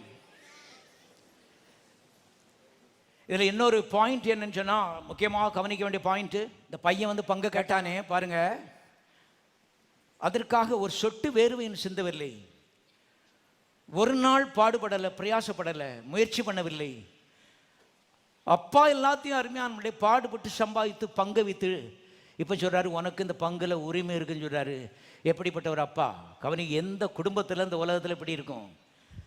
அருமையான தேவனை குறித்த அறிவு நம்மை மேம்பட செய்கிறது என்பதை தெரிந்து கொள்ளுங்கள். எத்தனை நாள் பாடுபட்டாரோ, எவ்வளவு வேர்வை சிந்தினாரோ தெரியாது சம்பாதிக்கிறதுக்கு. அவ்வளோலாம் சம்பாதிச்சு வச்சுட்டு இப்போ சொல்கிறாரு, இங்கே ஒரு பங்கு இருக்கிறது, அந்த பங்குல உனக்கு உரிமை இருக்கிறது. காரணம், ஒரே காரணம், இந்த குடும்பத்தில் நீ பிறந்திருக்க. ஒரே காரணம், நல்லவனோ கெட்டவனோ. அருமையால் கவனிங்க, அநேக சமயங்கள் நாம் எப்படிப்பட்டவன் பார்க்கும். நீ இந்த குடும்பத்தை சேர்ந்தவனா உனக்கு பங்கு உண்டு. எவ்வளோ பெரிய நீள கயிறை கர்த்தர் விடுறாரு பாருங்க. இதுக்காக நீ பாடுபட இல்லை, நீ சம்பாதிக்கல, நீ கவலைப்படலை. நான் கவலைப்பட்டு கர்சனியாக சேர்த்து வச்சிருக்கேன். இதில் உனக்கு பங்கு இருக்கிறது, அந்த பங்கின் மேலே உனக்கு உரிமை இருக்கிறது, நானே கொடுத்துருக்கேன். அருமையான தேவனுடைய பிள்ளை, இவளெல்லாம் நினைத்து ராத்திரி போலா கர்த்தரை துதிக்கிறது தான் கிறிஸ்தவ ஜீவியம். உண்மையை தெரிந்து கொள்ளுங்கள். Praise is a topmost prayer. எல்லா ஜபங்களை காட்டிலும் தலை சிறந்த ஜபம் கர்த்தரை துதிக்கிறதா என்பதை தெரிந்து கொள்ளுங்கள். இதெல்லாம் நினச்சி கர்த்தரை துதிப்பீர்களானால் நீ கண்ணீர் விட்டு கொண்டிருக்க இந்த பிரச்சனைகள் வெயில்பட்ட பனி போல என்ன செய்யும், மாறிப்போகும். தேவ அன்பு நமக்காக கர்த்தர் செய்திருக்க காரியங்கள். கவனிங்க, நாமெல்லாம் பிறக்கவே இல்லை. ஆனால் பரம தகப்பன் நமக்காக 2000 ஆண்டுகளுக்கு முன்பாக இந்த ஆசீர்வாதங்கள், அது சமாதானமாக இருக்கட்டும், அல்லது செல்வமாக இருக்கட்டும், அல்லது தெய்வீக சுகமாக இருக்கட்டும், அல்லது உயர்வாக இருக்கட்டும், நீடிய ஆயுளாக இருக்கட்டும், ஜெயமாக இருக்கட்டும், இதெல்லாம் 2000 ஆண்டுகளுக்கு முன்பாக இயேசுவை அனுப்பி அவருடைய பாடுகள் மூலமாக இந்த ஆசீர்வாதங்கள் எல்லாவற்றையும் சம்பாதித்து இன்றைக்கு சவதரித்து வைத்திருக்கிறார் நமக்காக. சத்தியத்தை அறிந்து கொள்ளுங்கள். அந்த அறிவு உங்களை என்ன செய்யும், விடுதலையாக்கும். இன்றைக்கு நாம் உபவாசத்தை ஆரம்பித்த உடனே கர்த்தரங்கேருந்து சீட்டிலேருந்து எழும்பி, எப்பா தம்பி உபவாசத்தை முடிச்சிட போகிறான், அதுக்குள்ளே நம்ம ஏதாவது ஒன்று செய்யணுப்பான்னு சொல்லி அங்கே அவர் ஆஃபீஸில் தெரிஞ்சிட்டு இருக்கல, அவர் உட்கார்ந்தான் இருக்கார். ஏன்னா 2000 வருஷத்துக்கு முன்பாகவே இயேசுவை இந்த பூலோகத்துக்கு அனுப்பி உனக்கு ஒரு பங்கு சம்பாதிக்க வேண்டும் என்பதற்காக இயேசுவை அனுப்பி இவ்வளவாய் அன்பு கூர்ந்தார். ஒரு பையன்கிட்ட தகப்பன் கேட்டார், நீ நேசிக்கிறியாப்பான்னு. அவன் சொன்னான், நான் நேசிக்கிறப்பான்னு சொன்னான். எவ்வளவு நேசிக்கிறப்பான்னு கேட்டார். அவன் சொன்னான், இவ்வளவுன்னா மேக்சிமம், இதுக்கு மேலே கை போகாது. யோவான் 3:16 சொல்லுகிறது, இவ்வளவா அன்பு கூர்ந்தார். மேக்சிமம். காரணம், உன் பாவத்தை மன்னிச்சு இந்த குடும்பத்தில் உன்னை சேர்த்து விடுகிறது மட்டுமல்ல, சமாதானத்தையும் சௌக்கியத்தையும் ஆரோக்கியத்தையும் ஐஸ்வர்யத்தையும் அந்த பிள்ளை பேற்றையும் இந்த உலகத்திற்கு எல்லா ஆசீர்வாதங்களையும் உனக்கு சவதரித்து வைப்பதற்காக இயேசுவை இந்த உலகத்துக்கு அனுப்பி இவ்வளவாய் அன்பு கூர்ந்தார். ஆகவே தான் அப்போஸ்தலனாகிய பவுல் சொல்லும் பொழுது, தேவன் அருளிய சொல்லி முடியாத ஈவுக்காக அவருக்கு ஸ்தோத்திரம்னு சொல்கிறாரு. அருமையான கவனியங்கள், தேவன் அருளிய. இன்றைக்கு நம்ம ஜோம் பண்ணதுக்கப்புறம் அங்கே அருள போகிறது இல்லை. அதனால ஜோம் பண்ணதுக்கப்புறம் என்னமோ கடவுள் செய்ய போகிறான்னு பார்த்துட்டு இருக்காத. 2000 வருஷத்துக்கு முன்னாலே முடிந்தது, எல்லாம் முடிந்தது. எல்லாவற்றையும் கற்று சம்பாதித்து எல்லாம் அவருடைய பேங்க்ல அருமையால் வைத்திருக்கிறார். இப்போ அதை எடுத்துக்கொள்வதுதான் ஜெபம். எத்தனை பேருக்கு புரிகிறது? என்னமோ வருங்காலத்தில் என்னமோ செய்ய போறாருன்னு சொல்லி நாம தடுமாறிட்டு இருக்கிறது இல்லை. ஏற்கனவே எல்லாம் முடிந்ததுன்னு இயேசு எப்பொழுது சிலுவையில் சொன்னாரோ அப்பொழுதே சமாதானத்தின் திட்டங்கள் முடிந்தது, ஆரோக்கியத்தின் திட்டங்கள் முடிந்தது, ஐஸ்வர்யத்தின் திட்டங்கள் முடிந்தது, அந்த பிள்ளை பேற்றின் திட்டம் முடிந்தது. எல்லாம் என்ன வேணுமோ எல்லாம் முடிந்தது. எல்லாம் ஸ்டோர்ல, அப்பாவுடைய ஸ்டோர்ல இருக்குது. இயேசு சம்பாதித்து அப்பாவுடைய வீட்டில் அருமையானுடைய நமக்காக சவதரித்து வைத்திருக்கிறார். எல்லாம் ஆயத்தம். எல்லாரும் சொல்லுவோம், எல்லாம் ஆயத்தம். இன்றைக்கு நாம் எடுத்துக்கொள்வதுதான் ஜெபம். எவ்வளவு எடுத்துக்கொள்ளலாம், எவ்வளவு வேண்டுமோ அவ்வளவு என்ன செய்யலாம், எடுத்துக்கொள்ளலாம். அந்த பெண்ணை போல ஏவாள் ஒரு பேக்கா இருந்தா. ஆனால் நம்ம வந்து யோசுவாவில் படித்த பெண் வந்து ரொம்ப ரொம்ப ரொம்ப கெட்டிக்கார பிள்ளையா இருக்கா பாருங்க. வறட்சியான நிலத்தை தந்தீர், விட போகிறது இல்லை. நீர் பாய்ச்சலான நிலத்தை கண்டிப்பாக என்ன செய்யணும், தர வேண்டும். இதுதான் கிறிஸ்தவ ஜீவியம். எப்போதும் உள்ள அருமையான எழும்பிக் கொண்டே இருக்க வேண்டும். பெற்றுக்கொள்ள வேண்டும், இதை பெற்றுக்கொள்ள வேண்டும், அதை பெற்றுக்கொள்ள வேண்டும், அனுபவிக்க வேண்டும். உலகத்திலே உயிர்த்தெழுந்த அப்பா ஜீவிக்கிறான் என்பதை காண்பிக்க வேண்டும். இந்த ஆசைகள்லாம் நிறைந்தவன் தான் ஆவிக்குரியவன். ஆசையை ஒழிச்சிரு. இன்னைக்கு அநேக பெந்தகோஸ்தே கோயிலில் பிரசங்கம் பண்ணிட்டு பாருங்க, மக்கள் மரம் கட்ட கல் மாதிரி இருந்துட்டு இருக்காங்க. எந்த ஆசையும் கிடையாது. ஏதோ கோயிலுக்கு வர வேண்டியது, போக வேண்டியது. ஆனால் கர்த்தர் சொல்ற ஆசைகள் நிறைந்தவனாயிரு. அப்பா மேலே ஆசை, அவருடைய ராஜ்யத்தின் மேலே ஆசை, அவருடைய நாமத்தின் மேலே ஆசை, அவருக்கு புகழ் வர வேண்டும் என்ற ஒரு ஆசை, அது நிமித்தம் என்ற ஜெபங்களுக்கு பதில் வர வேண்டும் என்ற ஆர்வம் உன்னை உந்தி தள்ளட்டும். சும்மா இராத. கிறிஸ்தவ ஜீவன் சும்மா இருக்கிறது கிடையாது பாருங்க. உள்ள பரிசுத்த ஆவியானவர் வேலை செய்து நம்மை உந்தி தள்ளுகிறார். இந்த ஆர்வம் கேட்டு அருமையானவர்களே வாங்குவோருக்கு உதவியாக இருக்கிற என்பதை தழுவுங்கள். இவளெல்லாம் அவசியம். நான் பாட்டு சும்மா தாழ்மையாக நான் இருக்கிறேன், ஆண்டவரை பார்த்து வச்சு அவங்க அமுக்குவார்னா ஒரு நாள் அமுக்க போகிறது இல்லை. திட்டமாய் நம்முடைய அப்பாவை பற்றி தெரிந்து கொள்ளுங்கள். அவர் ஃபாதர் இஸ் எ ஜென்டில்மேன். நம்முடைய அப்பாவை போல ஒரு ஜென்டில்மேன் எங்கேயுமே பார்க்க முடியாது. இதோ வாசற்படியிலிருந்து கதவை தட்டி கொண்டிருக்கிறேன். ஒரு சத்தத்தை கேட்டு கதவை திறந்தால், எல்லாரும் சொல்லும் திறந்தால், திறந்தா உள்ள வருவேன், ஆசீர்வதிப்பேன். திறக்கலைன்னா உடைச்சிட்டு வரமாட்டேன். இது வந்து கட்டாயமே கிடையாது. கடவுள் வச்சு அமுக்கிறது இல்லை. மனிதன் ஆர்வமாய் தேடி இந்த அப்பாவுடைய பாதத்தை பற்றி கொள்வாயான்னு எழுதப்படுகிறது. பற்றி கொள்ள வேண்டும். கர்த்தரை பற்றி கொள்ளணும், ஆசீர்வாதங்களை பற்றி கொள்ள வேண்டும், எல்லா நன்மைகளையும் பற்றி கொள்ள வேண்டும், அதெல்லாம் நிறைந்திருக்கணும். இதுதான் அந்த கர்த்தருக்கு பிரியமான ஒரு வாழ்க்கை என்பதை நீங்கள் தெரிந்து கொள்ளுங்கள். அருமையானவர்களாகவே ஆண்டவராய் இயேசு கிறிஸ்துவை தேவன் இந்த பூலோகத்திலே ஆசீர்வாதங்களை சம்பாதித்து சவதரித்து வைப்பதற்காக கர்த்தர் இந்த பூலோகத்துக்கு அனுப்பினார். அவர் தான் கர்த்தர் நினைக்கும் போது அருமையால் எப்போதும் மனது நன்றினால் நிறைந்திருக்கணும். விசேஷமாக அருமையால் இயேசு கிறிஸ்துடைய சரீரம், அதுதான் இன்றைக்கு நம்முடைய ஆராதனை பொருள். கவனிங்க, தேவன் ஆவியாக இருக்கிறார், 5 கண்டங்களையும் வியாபித்துக் கொண்டிருக்கிறார். அப்படிப்பட்ட கட்டுப்படாத தேவன், கடவுள்னு சொன்னா கட்டுக்கடங்காதவர், எல்கை இல்லாதவர். அப்படிப்பட்ட எல்கை இல்லாத தேவன் 6 அடி மனிதனாக தன்னை கட்டுப்படுத்தி தாழ்த்தி, தம்மை தாழ்த்தி, அவருடைய குளோரி, அவருடைய மகிமைகள், ராஜரீகம் எல்லாத்தையும் கழட்டி தூர வச்சுட்டு இந்த பூலோகத்திலே உனக்காக மனிதனாக வந்தார். காரணம், உன் பாவ மன்னிப்பும், உன்னுடைய சமாதானமும், உன்னுடைய ஆரோக்கியமும், உன்னுடைய ஐஸ்வர்யமும் அவருடைய சரீரம் படுகிற பாடுகள் மூலமாக உனக்காக சவதரிக்கப்படுவது தேவனுடைய திட்டமாயிருந்தது. இதை தவிர வேற மார்க்கமே கிடையாது. கவனிங்கள், தேவன் இந்த பூலோகத்திலே தம்மையே ஒடுக்கி குறுக்கி மனிதனாக வர வேண்டும். அவர் சிலுவையிலே பாடுபட வேண்டும். அந்த பாடுகள் மூலமாக மனிதனுக்கு நன்மைகள் சம்பாதிக்கப்படுகிறது. வேற ஷார்ட்கட்டே கிடையாது. அதான் கிறிஸ்தவ ஜீவியத்தில் ஷார்ட்கட்டை தேடாதீங்க. தேவன் உங்களுக்கு என்ன பாதை வைத்திருக்கிறாரோ அதில் உறுதியாக என்ன செய்யுங்கள், வாருங்கள், எதிர்காலத்திலே நன்றாயிருப்பீர்கள். விசுவாசத்தை தோக்கரும் முடிக்கிறோம் ஆகிய இயேசுவை நோக்கி, அவரை பற்றி தான் பேசிக்கிட்டு இருக்கேன். ஷார்ட்கட்டை தேடலை. அருமையானவர்களே, மகிமையை கழட்டினாரு, ராஜரீகத்தை கழட்டினாரு, சிங்காசனத்தை கழட்டினாரு. அதுதான் தேவன் அவருக்கு வைத்த பாதை. அதுபோல உன் வாழ்க்கையில் எதிர்கால உயர்வுக்கு கர்த்தர் வைத்திருக்க பாதையில் கரெக்டவா. அருமையான கவனிங்கள், நமக்கு நியமிக்கப்பட்டிருக்கிற ஓட்டத்திலே பொறுமையோடு என்ன செய்ய கடவோம், ஓட கடவோம். சில சமயங்களில் கொஞ்சம் கரையும் கொடுக்க வேண்டியிருக்கும். You cannot get something for nothing. ஒன்றும் கொடுக்காம ஏதாவது ஒன்று கிடைக்கணும்னு சொன்னால் forget it, மறந்து விடு. கிறிஸ்தவ ஜீவிதத்தில் சில சமயங்களில் சில கிரயங்களை கர்த்தருக்காக கொடுக்க வேண்டியிருக்கும். கொடுத்தா பின்னால் 100 மடங்கு ஆசீர்வாதம் செய்கிறது, தேடி வருகிறது. கண்ணீரோடு விதைக்கிறவர்கள் கம்பீரத்தோடு அறுப்பார்கள். விதைக்கவே போகல, வீட்டில் சொகுசா படுத்துக்கிட்டோன்னு சொன்னா அறுவடை இல்லை. All the blessings of God are conditional. எல்லா தேவனுடைய ஆசீர்வாதங்களும் நிபந்தனைக்குட்பட்டவைகள். உன் மேல வியாதி வேதனையை தரித்திரத்தை வச்சு கர்த்தர் அமுக்கிறது இல்லை. ஆனால் சில பாதைகள் வழியாக கர்த்தர் வரும்படி எதிர்பார்க்கிறான். அதில் வரும் பொழுது இயேசுவை போல பாதைகளை திறந்து கொள்ளும் பொழுது நாம் ஆசீர்வதிக்கப்படுவது மாத்திரமல்ல, அநேருக்கு ஆசீர்வாதமாயிருப்போம். அன்றைக்கு பூலோகத்திலே மனித அவதாரத்திலே வந்த இயேசு ஒரு ஏழை குடும்பத்தில் அன்றைக்கி பிறந்தார். ரொம்ப பிரமாதமாக தெரியல. ஆனால் இன்றைக்கு கோடி பேருடைய முழங்கால் இந்த இயேசுக்கு முன்பாக செய்கிறது, முடங்குகிறது. கோடி பேருடைய முழங்கால் இயேசுக்கு முன்பாக முடங்குகிறது. கர்த்தர் நீ எனக்கு ரத்த சாட்சியா சாகுன்னு சொல்லி யாரையும் கட்டாயப்படுத்துறது இல்லை.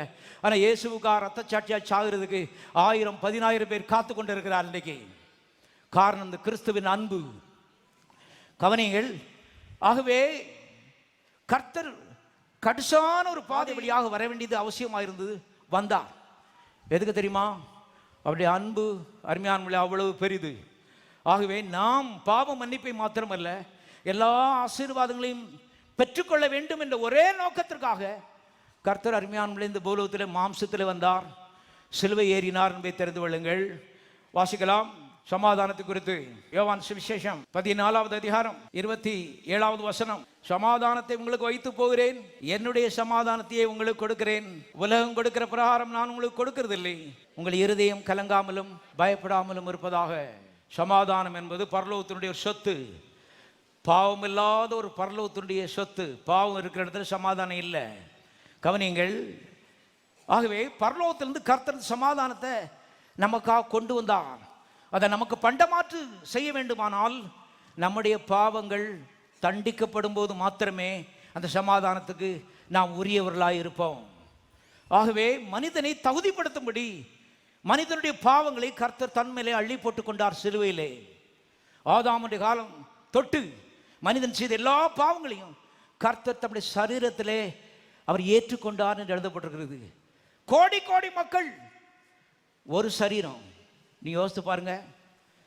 கோடி கோடி மக்களுடைய பாவங்கள், என்னென்ன அக்கிரமங்கள் இருக்கிறதோ எல்லாவற்றையும் இயேசு மனமும் வந்து வாங்கி தம்முடைய சரீரத்தில் போட்டுக்கொண்டார். வாசிக்கலாம் 1 பேதுரு புத்தகம் 2:24. நாம் பாவங்களுக்கு செத்து நீதிக்கு பிழைத்திருக்கும்படி இயேசு தாமே தமது சரீரத்திலே நம்முடைய பாவங்களை சிலுவையின் மேல் சுமந்தார். எல்லாரும் சொல்லுவோம், இயேசு தாமே நம்முடைய பாவங்களை தம்முடைய சரீரத்தில் சிலுவையில் சுமந்தார். மறுபடியும் சொல்லுவோம், நல்லா இருக்குது. இயேசு தாமே தமது சரீரத்திலே நம்முடைய பாவங்களை சிலுவையின் மேல் சுமந்தார். மகா பெரிய அன்பு. காரணம், அந்த பாவத்தை அவர் மேலே அள்ளி போட்டுக்கிட்டா தான் சமாதானத்தை உனக்கு கொடுக்க முடியும், உனக்கு தகுதியும் ஏற்படும். ஆதாமுடைய சந்ததியில் யாரும் சமாதானத்தை பெற்றுக்கொள்வதற்கு, பாவ மன்னிப்பை பெற்றுக்கொள்வதற்கு தகுதியற்றவர்கள். முதல்ல தகுதிப்படுத்த வேண்டியது அவசியமாக இருக்கிறது. அவங்க பாவத்தை எடுத்து இவர் சரீரத்தில் சிலுவையில் அள்ளி போட்டு கொண்டார்ந்து வேதம் சொல்லுகிறது. அருமையானவர்களே, இப்போ பாவம் தண்டிக்கப்பட வேண்டியது அவசியமாக இருக்கிறது. அதை தான் ஏசாயா 53:5 வாசிக்கிறோம். ஏசாயா 53:5. நம்முடைய மீறுதல் நிமித்தம் இயேசு காயப்பட்டார், நம்முடைய அக்கிரம நிமித்தம் இயேசு நொறுக்கப்பட்டார், நமக்கு சமாதானத்தை உண்டு பண்ணும் ஆக்கினை அவர் மேல் வந்தது, அவருடைய தழும்புகளால் நாம் சுகமாகிறோம். எல்லாரும் சொல்லுவோம், நம்முடைய மீறுதல் நிமித்தம் இயேசு காயப்பட்டார், நம்முடைய அக்கிரம நிமித்தம் இயேசு நொறுக்கப்பட்டார், நமக்கு சமாதானத்தை உண்டு பண்ணும் ஆக்கினை இயேசுவின் மேல் வந்தது, இயேசுவின் தழும்புகளால் நான் சுகமாகிறேன். கவனிங்க, பாவம் தண்டிக்கப்பட வேண்டியது அவசியமாக இருக்கிறது. என்றால் பாவத்துக்கு ஒரு தேவ கோபாக்கினை இருக்கிறது, பாவத்துக்கு ஒரு ஆக்கினை தீர்ப்பு இருக்கிறது. ஆதாம் காலத்திலிருந்து செய்த பாவம் எல்லாம் தண்டிக்கப்படவில்லை. ஆகவே இயேசுவின் சரணத்தின் மேலே தேவ கோபாக்கினை சிலுவையிலே கொட்டப்பட்டது. அதுதான் நடந்தது என்பதை தெரிந்து கொள்ளுங்கள். சர்வலோகத்தின் பாவங்கள் அவர் மேல் சுமத்தப்பட்டது மாத்திரமல்ல, பாவத்துக்கு வர வேண்டிய தண்டனை ஒரே ஒரு சரீரத்திலே கொட்டப்பட்டது. இயேசுவின் சரீரம் பாவத்தின் மொத்த ரூபமாக இன்றைக்கு தொங்கினது. முழு மனுவர்க்கத்திற்காகும் ஒரு மனிதனை தேவன் தண்டித்தார். அதனால தான் அவருடைய காட்சி கோர காட்சியாக இருந்தது என்பதை நாம் பார்க்கிறோம். எந்த மனிதனும் பார்க்கும் பொழுது மனுஷன்தானான்னு கேட்கக்கூடிய ஒரு ரீதியிலே அவர் தொங்கினார்னு வேதம் சொல்லுகிறது. அருமையான அவ்வளவு பாடுகளை அவர் பட்டவனுடைய விளைவு என்னன்னு கேட்டிங்கன்னா, நமக்கு சமாதானத்தை உண்டு பண்ணும் ஆக்கினை தீர்ப்பு இயேசுவின் மேல் வந்தது. இயேசுவுக்கு ஆக்கினை தீர்ப்பு, நமக்கு சமாதானம். எல்லாரும் சொல்லுவோம், இயேசுவுக்கு ஆக்கினை தீர்ப்பு, எனக்கு சமாதானம். ஆதாமுடைய சந்தையில் பிறந்த எல்லாருக்கும் ஆக்கினை தீர்ப்பு, அதான் தலைவிதி. இந்த தலைவிதியை கர்த்தர் மாற்றி போட்டார். கர்த்தர் சொன்னார், அது என் மேலே இருக்கட்டும், உனக்கு சமாதானம், எனக்கு ஆக்கினை தீர்ப்பு. இவ்வளவு பாடுபட்டு அருமையான இயேசு சம்பாதித்த சமாதானம் இன்றைக்கு அப்பா வீட்டில் நமக்காக ஆயத்தமாக என்ன செய்கிறது இருக்கிறது. இன்றைக்கு கர்த்தர் உன்னைய சிலுவை சுமக்க சொல்லலை, அல்லது பாவத்துக்காக கொடூரமாக தண்டிக்கப்படும்படி கர்த்தர் எதிர்பார்க்கவில்லை. கர்த்தர் சொன்னார், வந்து எடுத்துக்க, கேளு, வாங்கிட்டு போ, தர வேண்டும். அந்த பாவ மன்னிப்பு எனக்கு தர வேண்டும்.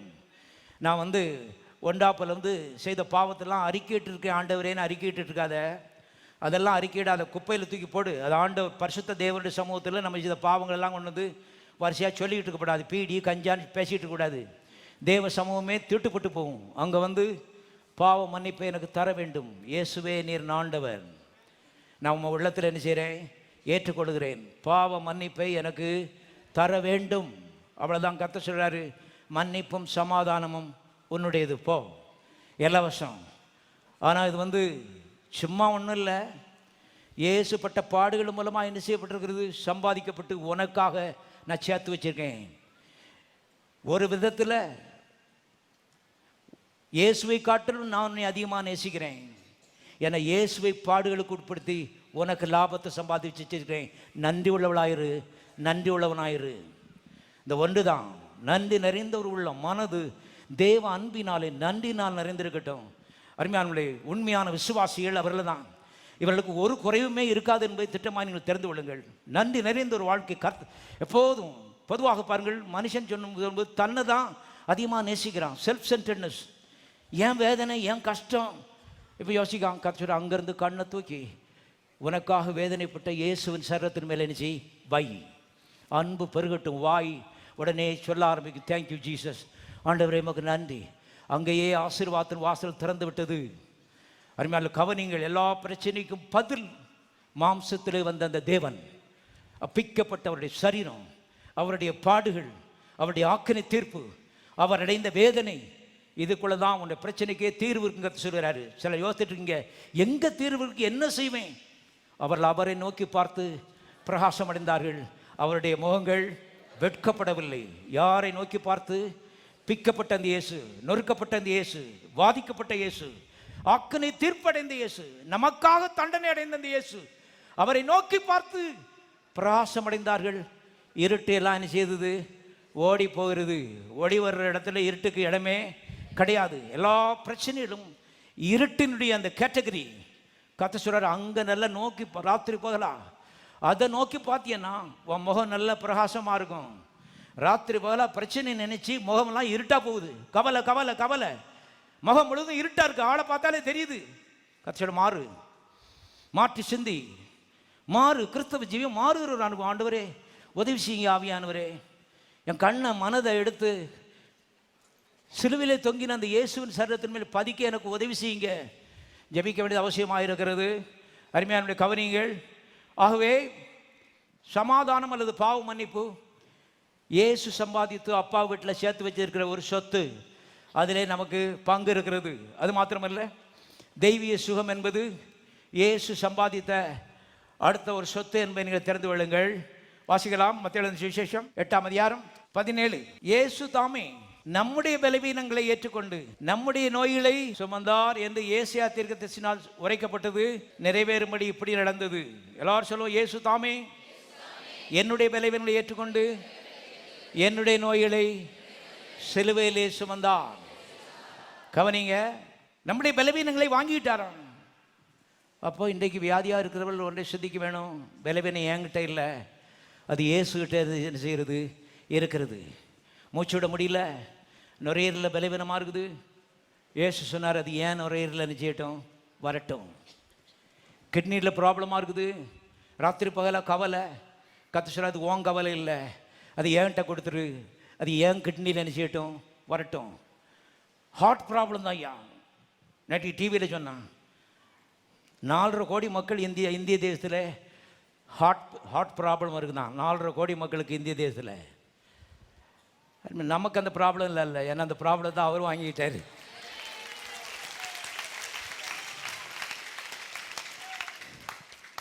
அவர் சொன்ன, என்கிட்ட கொடுத்துரு, ஏன் ஹார்ட்டில் அது என்ன செய்யட்டும், வரட்டும். ஆகவே வியாதியாக இருக்கிறவர்கள் எந்த இடத்துல வலிக்குதோ அதையே சிந்தியாதிருங்கள், மாற்றி சிந்தியுங்கள். எத்தனை பேர் விடுதலை பெற விரும்புகிறீர்கள்? வழி இதுதான். சும்மா உபாசம் பண்ணி ஓன்னு கூப்பாடு போடுறதில்லை, மாற்றி சிந்தியுங்கள். வயிற்றில் உனக்கு ப்ராப்ளம் சொன்னா கத்த சொல்ல, ஏன் வயிற்றில் அது வரட்டும், ஏன் மேலே நீ வச்சிரு, அது மேலே கவனியுங்கள். ஆகவே கர்த்தர் ஏற்றுக்கொண்டார்னு இருக்குது, சுமந்தார். அது நம்மகிட்ட இல்லை, அவர்கிட்ட இருக்குது. எத்தனை பெரிய ஒரு அன்பு. இப்போ நோய் தண்டிக்கப்பட வேண்டியது அவசியமாக இருக்கிறது, ஏன்னா பாவத்தினாலே வந்த விளைவு, அதுக்கு தண்டனை உண்டு. அதைத்தான் நான் வாசிக்கிறோம். 1 பேதுரு புத்தகம் 2ஆம் அதிகாரம் 24ஆம் வசனம். நாம் பாவங்களுக்கு செத்து நீதிக்கு பிழைத்திருக்கும்படிக்கு இயேசு தாமே தமது சரீரத்திலே நம்முடைய பாவங்களை சிலுவையின் மேல் சுமந்தார். எல்லாரும் சத்தமா வாசிப்போம். இயேசுவின் தழும்புகளால் நாம் குணமானோம். எல்லாரும் சொல்லுவோம், இயேசுவின் தழும்புகளால் நான் குணமானேன். மறுபடியும் சொல்லுவோம், இயேசுவின் காயங்களால் நான் சுகமானேன். கவனிங்க, இயேசு சொல்றாரு, அது என்கிட்ட கொடுத்துரு, நான் வச்சுக்கிறேன். அது என்னுடைய ஹார்ட்டில் இருக்கட்டும், என்னுடைய கிட்னிலே வரட்டும், என்னுடைய லிவரில் வரட்டும், என் வயிற்றில் வரட்டும், அந்த வேதனை நான் அதை வாங்கி வச்சுக்கிறேன். அதுக்காக தண்டனை உண்டு, அதை நான் சிலுவையில் என்ன செய்ய போகிறேன், நான் அனுபவிக்க போகிறேன். ஆகவே அவருடைய காயங்களால் நாம் சுகமாகிறோம். இயேசுவுக்கு காயம், நமக்கு சுகம். இயேசுவுக்கு வியாதி, நமக்கு சுகம், தெய்வீக சுகம். தெய்வீக சுகம் எப்படி வருகிறது கவனிங்க. அருமையானவர்களே, கர்த்தர் தான் மேலே போட்டுக்கிட்டு அதற்காக தண்டிக்கப்பட்டு ரத்தம் சிந்தி காயமடைந்திருக்கிறார், கணக்கு தீர்ந்தது. இன்றைக்கு தெய்வீக சுகம் என்கிற அந்த ஆசீர்வாதத்தை சம்பாதித்து அப்பா வீட்டில் இயேசு கிறிஸ்து என்ன செய்திருக்கிறார், சேர்த்து வைத்திருக்கிறார். அருமையான கவனியங்கள், நற்செய்தி. முகத்தை இப்படியே தொங்க போட்டுக்கிட்டு நீங்கள் ஜெபிச்சுடுங்க, நீங்கள் ஜெபிச்சுடுங்கன்னு 10 வாட்டி சொல்லிட்டு இருக்கிறது சொல்லவே சொல்லாத நான் சொல்கிறேன். நம்மளோட பிரச்சனையில் அடுத்தவங்கள்ட்ட சொல்லக்கூடாது. வேதத்தின்படி கர்த்தர் சொல்றார், நீதான் உன் வாய் உன் மனது எல்லாம் சரியாகும் பொழுது வாழ்க்கை பிரச்சனைகள் கண்டிப்பாக என்ன செய்யும், சரியாயிரும். நீ சரியாகும் வரைக்கும் எதுவும் சரியாக போகிறது இல்லை. 10 இடத்துக்கு எழுதி போடாத, எங்களை ஜெபிச்சுங்க ஜெபிச்சுங்க, நீ மாறு வரைக்கும் எதுவும் நடக்க போகிறது இல்லை. சார், கேள்விகளுக்கு நான் பதில் சொல்லி கொண்டிருக்கிறேன். கிறிஸ்தவத்தில் எங்கே பார்த்தாலும் இன்னைக்கு பிரசங்கமாக சொல்கிறேன், எங்களுக்கு எழுதி போட்டுருங்க. தப்பாக நடத்தாதியா மக்களை, கல்வாரிக்கு நேராக இருந்துச்சு நடத்து, நல்லா இருப்பேன். கல்வாரிக்கு நேராக நடத்து. ஆகவே நான் சொல்கிறேன், எங்களுக்கு நீங்கள் எழுதாதீங்க. எல்லாரும் 1 பேர் 2:24 என்ன செய்யுங்க பாருங்க. அவரை உயர்த்துறதுக்காகத்தான் நாங்கள் அங்கே உயிரோட என்ன செய்யோம் இருக்கிறோம். ஆமாம், வேறு நோக்கமே கிடையாது, உண்மை. அன்மையில கவனிங்கள். ஆகவே அவர்கள் சிலுவையில் அறையப்பட்ட அந்த இயேசுவை நோக்கி பிரகாசம் அடைந்தார்கள். வியாதி இருட்டெல்லாம் இப்போ என்ன செய்யிடுச்சு, ஓடிவிட்டது. மரண பயம் ஓடிவிட்டது. இப்போ முகம் பார்த்தா எப்படி இருக்குது, பிரகாசமாக இருக்கிறது. அவருடைய முகங்கள் வெட்கப்படுவதில்லை, வெட்கப்படுவதில்லை. இலவசம். இந்த ட்ரீட்மெண்ட் வந்து இலவசம். எங்கே பார்த்தாலும் இன்றைக்கி ஆஸ்பத்திரியில் பார்த்தீங்கன்னா 1 லட்சம் 2 லட்சம்லாம் நத்திங், ஒன்றும் கிடையாது. அப்படி தான் பூரா சார்ஜஸ் எல்லாம் அப்படி தான் இருக்குது. இது டோட்டலி ஃப்ரீங்க. எல்லாரும் கரங்களை சோதரிப்போம்.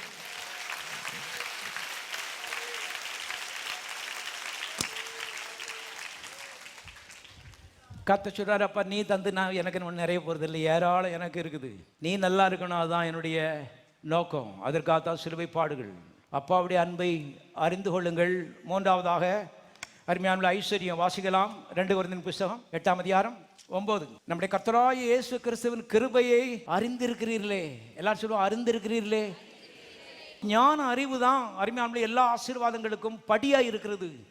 இங்கே கொரிந்து சபையாருக்கு எழுதும்போது அப்போஸ்தலனாகிய பவுல், உங்களுக்காக நான் வந்து ஊக்கமாக ராத்திரியெல்லாம் முழங்காலில் நின்றுட்டு இருக்கேன்னு சொல்லலை.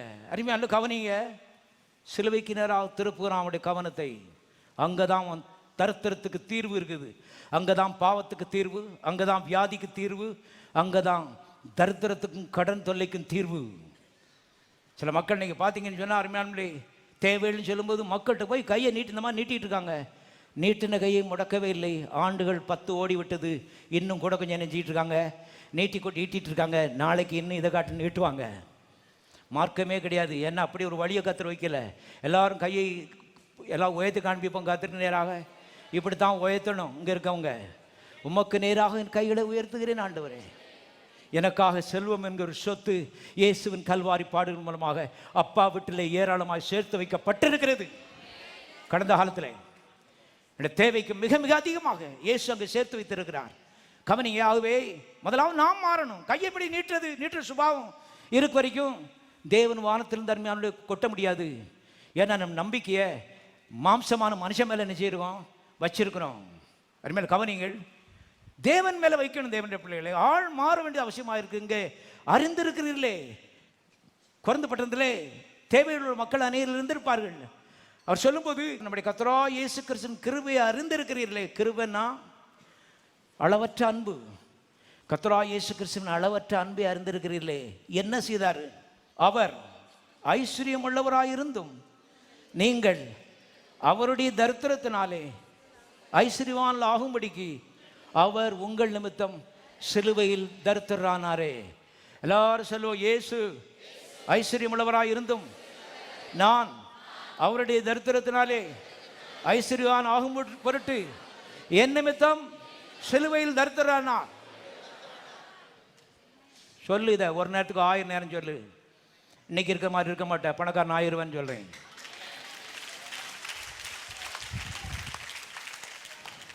உண்மை உண்மை அருமையான கவனியங்கள். ஆகவே அளவற்ற ஒரு அன்பு. அவரை போல பணக்காரன் எவனுமே கிடையாது. வானாதி வானங்கள் அவருடையவைகள், பூமியும் அந்த நிறைவும் அவருடையது. எல்லா தங்கச்சரங்குகளும் அவருடையது, எல்லா பெட்ரோலிய கிடங்குகளும் அவருடையது, எல்லா வைடூரிய கிடங்குகளும் அவருடையது. மகா பெரிய ஐஸ்வர்ய சம்பன்னன் இந்த இயேசு. அதெல்லாம் கழட்டி வச்சுட்டு தான் அந்த பூலோகத்தில் மனிதனாக வந்தார். வந்தது மாத்திரமல்ல, சிலுவையிலே நம்முடைய தரித்திரத்தை அள்ளி அவர் மேலே போட்டுக்கிட்டாரு. தரித்திரத்தின் மொத்த ரூபமாக தொங்கினார். நம்முடைய இந்திய தேசம் மாத்திரமல்ல, ஆப்பிரிக்க தேசங்களுடைய எல்லா தரித்திரங்களும் ஒரு சரீரத்தின் மேலே கொட்டப்பட்டது. நிர்வாணமாய் வாலிபத்தின் கொழுமையான பருவத்திலே வானத்தையும் பூமியும் படைத்த தேவன் தொங்குகிற ஒரு காட்சி. இது மனதிலே வரும் பொழுது கடன் தொல்லைகள் மறைய ஆரம்பிக்கும். இதுதான் வழி, வேற வழி கிடையாது. கவனியுங்கள். ஆகவே பார்க்கணும், நிர்வாணமாய் தொங்கின இயேசு பார்க்கணும். எனக்கு ஏன் தரித்திரம் அவர் மேலே வந்தது? எனக்காக அவர் விதமாக தொங்கி இருக்கிறார். ஆகவே நான் தரித்திரனாக இருக்கிற மறுக்கிறேன். I refuse to be poor. நான் வந்து ஒரு தரித்திரனாக இருப்பதற்கு மறுக்கிறேன் இயேசுவன் நாமத்தினால. சாத்தானை பார்த்து சொல்லணும், நான் வந்து எங்கள் தாத்தா தரித்தினேன், எங்கள் அப்பா தரித்தினேன், நான் வந்து தரித்திரியம் கிடையாது. காரணம், இந்த இயேசுவின் மூலமாக தேவனுடைய குடும்பத்தில் பிள்ளையாக மாறிட்டேன். எனக்கு ஒரு புதிய ஒரு அத்தியாயத்தை தேவன் தொடங்கி விட்டார். பழைய கதையை முடித்து விட்டார், முற்றுப்புள்ளி வைத்து விட்டார். புதிய கதை ஆரம்பித்து விட்டது. யார் மூலமாக? சிலுவையில் தொங்கின இயேசுவின் மூலமாக. சிலுவையிலே தரித்திரத்தை சுமந்து நிர்வாணமாய் தொங்கின அந்த இயேசுவின் மூலமாக நான் வந்து ஏழையாய் இருக்க மறுக்கிறேன். இவளெல்லாம் உள்ள வரணும். வெற்றி பெறருக்கு வழியை சொல்லி கொடுத்து கொண்டிருக்கேன் பாருங்க. முழங்க அண்ணு ஓன்னு கூப்பாடு போடுறது தான் இன்றைக்கி பெரிய அனுபவம் யோசிச்சிருக்காங்க. கற்று நிறுத்தி நல்ல அறிவை தேடி, ஞான அறிவை தேடி உள்ள மனது செழிக்கும் பொழுது, பிரியமானவனே, உன் ஆத்துமா வாழுகிறது போல நீ எல்லாவற்றிலும் என்ன செய்யிருப்பாய்? வாழ்ந்து செழித்திருப்பாய். ஏழையா இருக்க மாட்டாய். நான் சொல்ல, நீங்கள் ஏழையா இருக்க மாட்டீர்கள். பணக்காரராக தான் அந்த கோயிலுக்கு வந்திருக்கீங்க.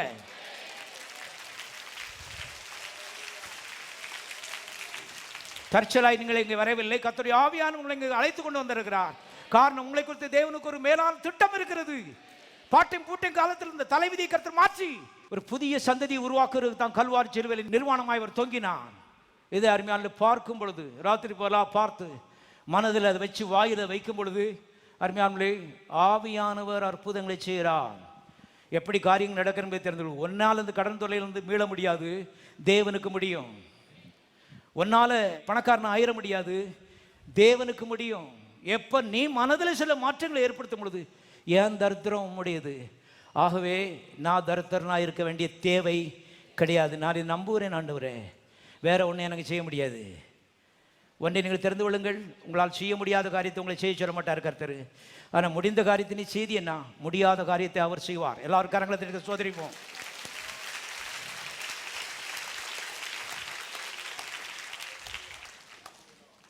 இவளெல்லாம் நாம் அங்கீகரிக்க வேண்டும். பாருங்கள், கர்த்தருடைய காரியங்களை ஒரு மரியாதை கொடுத்து தாழ்த்தி அருமையானே வாயை திறந்து உள்ள எடுத்துக்கிடும் போது அருமையானே பண விஷயத்தில் ஆச்சரியமான காரியங்கள் நடக்கிறது நீங்கள் காண்பீர்கள். இது கர்த்தரால் ஆயிட்டு நம்முடைய கண்களுக்கு ஆச்சரியமாக இருக்கிறது.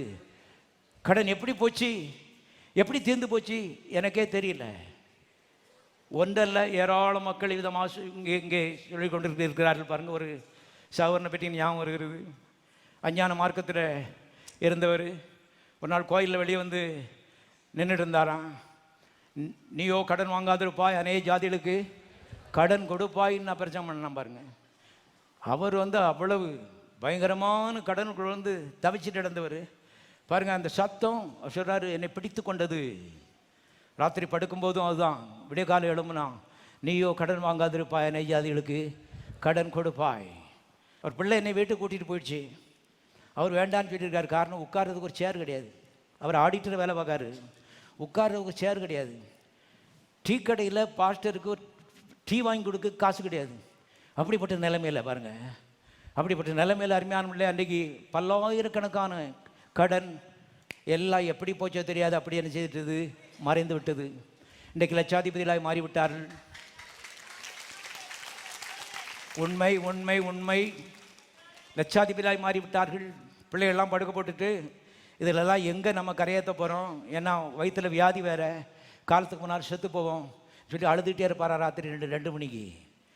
அப்படிப்பட்ட நிலையில் பாருங்கள், இந்த பிள்ளைகள்லாம் ஏதோ கவர்மெண்ட் ஸ்கூலில் படிக்க வச்சா பெரிய காரியம் யோசித்து இன்றைக்கி எல்லாம் பார்த்தா டாக்டரும் இன்ஜினியருமா இருக்குது.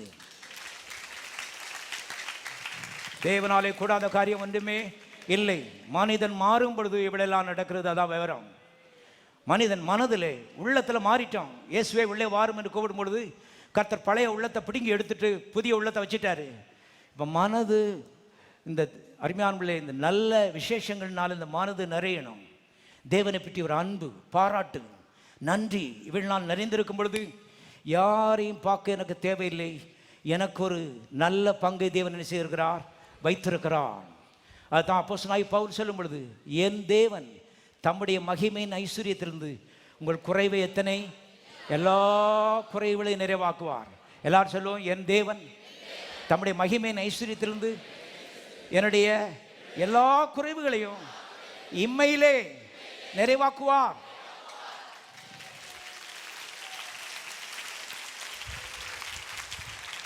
இந்த மகிமையின் ஐஸ்வர்யம் என்ன தெரியுமா? இயேசு சிலுவையிலே பாடுபட்டு நிர்வாணமாய் தொங்கி சம்பாதித்து வைத்த ஐஸ்வர்யம். அதுதான் மகிமையின் ஐஸ்வர்யம், குளோரியஸ் ரிச்சஸ். ஏன்னா அந்த குளோரியஸ் லார்டு வந்து சிலுவையில் இந்த மாதிரி நீசக்கோலமாய் நிர்வாணமாய் தொங்கனுடைய விளைவு இன்றைக்கு ஒரு பெரிய ஐஸ்வர்யம் நமக்காக அப்பா வீட்டில் வைக்கப்பட்டிருக்கிறது. அநேகர் இதை பார்க்காம எந்த அறிவும் இல்லாமல் செத்து பரலோகம் போய் சேர்ந்து விட்டார்கள். ஜனங்கள் அறிவில்லாமல் செய்கிறார்கள், சங்காரமாகிறார்கள். உலகத்தில் நல்ல பணக்காரராக இருந்து இப்படிப்பட்ட அப்பா ஜீவிக்கிறார் என்பதை காண்பித்திருக்கலாம். எப்படி செய்ய போகிறோம்?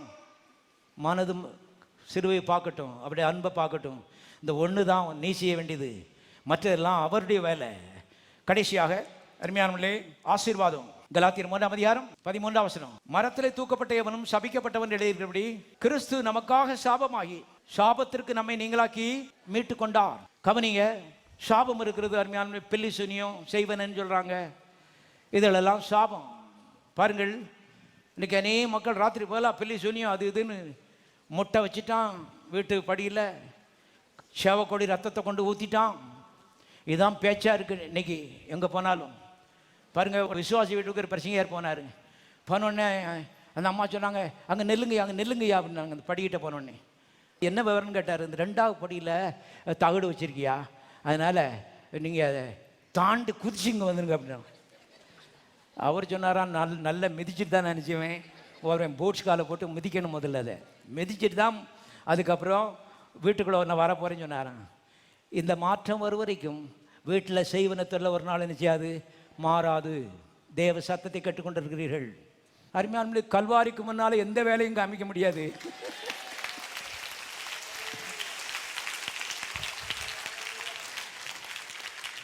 ஆனால் வேலையை காமிக்கும்ங்கிறது இங்கே இருந்துச்சுன்னா காமிச்சிக்கிட்டே இருக்கும் வேலையை.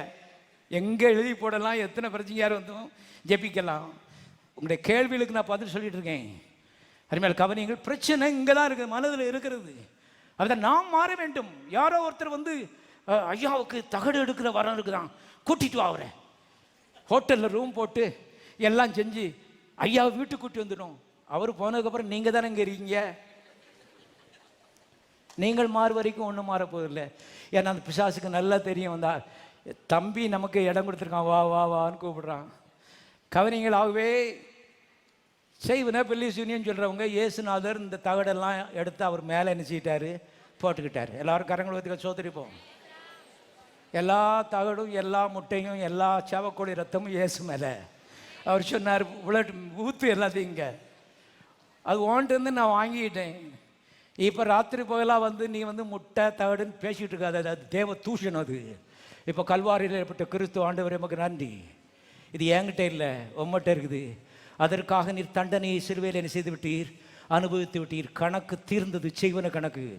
இப்போ அதை பற்றி நான் பேச மாட்டேன். காரணம், இது பரிசுத்தமான ஒரு உதடு, கிறிஸ்துவை பேசுவதற்காக படைக்கப்பட்ட ஒரு உதடு. I sanctify it for the glory of God. தேவனுக்கு இந்த வாயனை பிரதிஷ்டை பண்ணுறேன்னு சொன்னால் எல்லா செய்வனை என்ன செய்கிறோம், மறைஞ்சு போயிடும். மனிதன் மாற வேண்டியது அவசியமாக இருக்குது. சும்மா செய்வனை பெல்லி சொன்னியும் அவள் எனக்கு பிடிக்கும். ஒரு அம்மா சொன்னாங்க, மண்ணா போன்னு பக்கத்து வீட்டுக்காரி சொல்லிட்டா. ஜாம் பண்ணுங்கய்யா. என்ன ஜாம் பண்ணுறது, எல்லாரும் மண்ணா தான் பார்க்குறாங்க.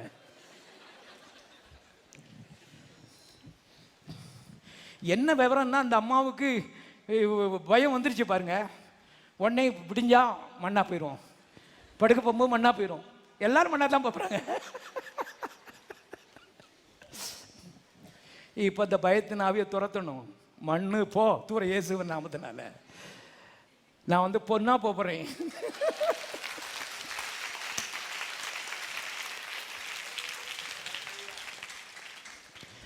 அருமையான கர்த்தர் இந்த சாபங்கள் எல்லாம் சாபத்தின் மொத்த ரூபமாக சிலுவையில் அவர் தொங்கினார். தெரிந்து கொள்ளுங்கள், எல்லாம் அவர் மேலே வந்துருச்சு.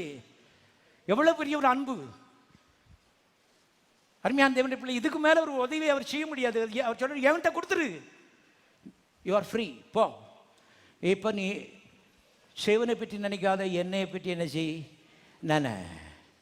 மனிதன் தேவனை பற்றி நினைப்பதற்கும் தேவனை பற்றி பேசுவதற்கும் அவரை துதிப்பதற்கும் படைக்கப்பட்டிருக்கிறான். வேற ஒரு வழி கிடையாது. இதில் தேர வேண்டியது மிக அவசியமாக இருக்கிறது. இதில் தேரும் பொழுது அருமையானவர்களே, எல்லா பிரச்சனைகள் மறைய ஆரம்பிக்கும். அதெல்லாம் இருட்டு. இப்போ கலாத்தியர் 3:14 வாசித்து முடிச்சிடும்.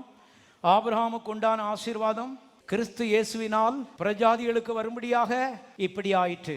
13ஆம் வசனத்தில் கர்த்தர் சொன்னார், அந்த சாபத்தெல்லாம் என் மேலே தூக்கி போட்டுரு, நான் வாங்கிடுறேன், அதற்காக அடிக்கப்பட்டு ரத்தம் சுந்துறேன். இப்போ அதனுடைய முடிவு என்னன்னு கேட்டா, ஆபிரகாமுக்கு நான் கொடுத்தேனே அந்த தெய்வீக ஆசீர்வாதம், அது உன்னுடையது. அதை நான் சிலுவையில் சம்பாதித்து அப்பா வீட்டில் ஸ்டோர் பண்ணி வச்சிருக்கேன். இப்போ உடைய கண்கள் ஆசீர்வாதத்தின் மேலே பதிக்கப்பட்டிருக்கட்டும். சாபம் அவன் ஏவிடுவான், இவன் ஏவிடுவான். மந்திரவாதி மேலே மனதை பதிக்காத, சிலுவையின் மேல் மனதை நினைச்சு பதி. ஆண்டவர்கிட்ட ஒப்பு கொடு. கர்த்தாவே, கல்வாரி ரத்தம் மண்டையில் விழட்டும். மாற்றும் ஆண்டவரை, என்னை மாற்றும்.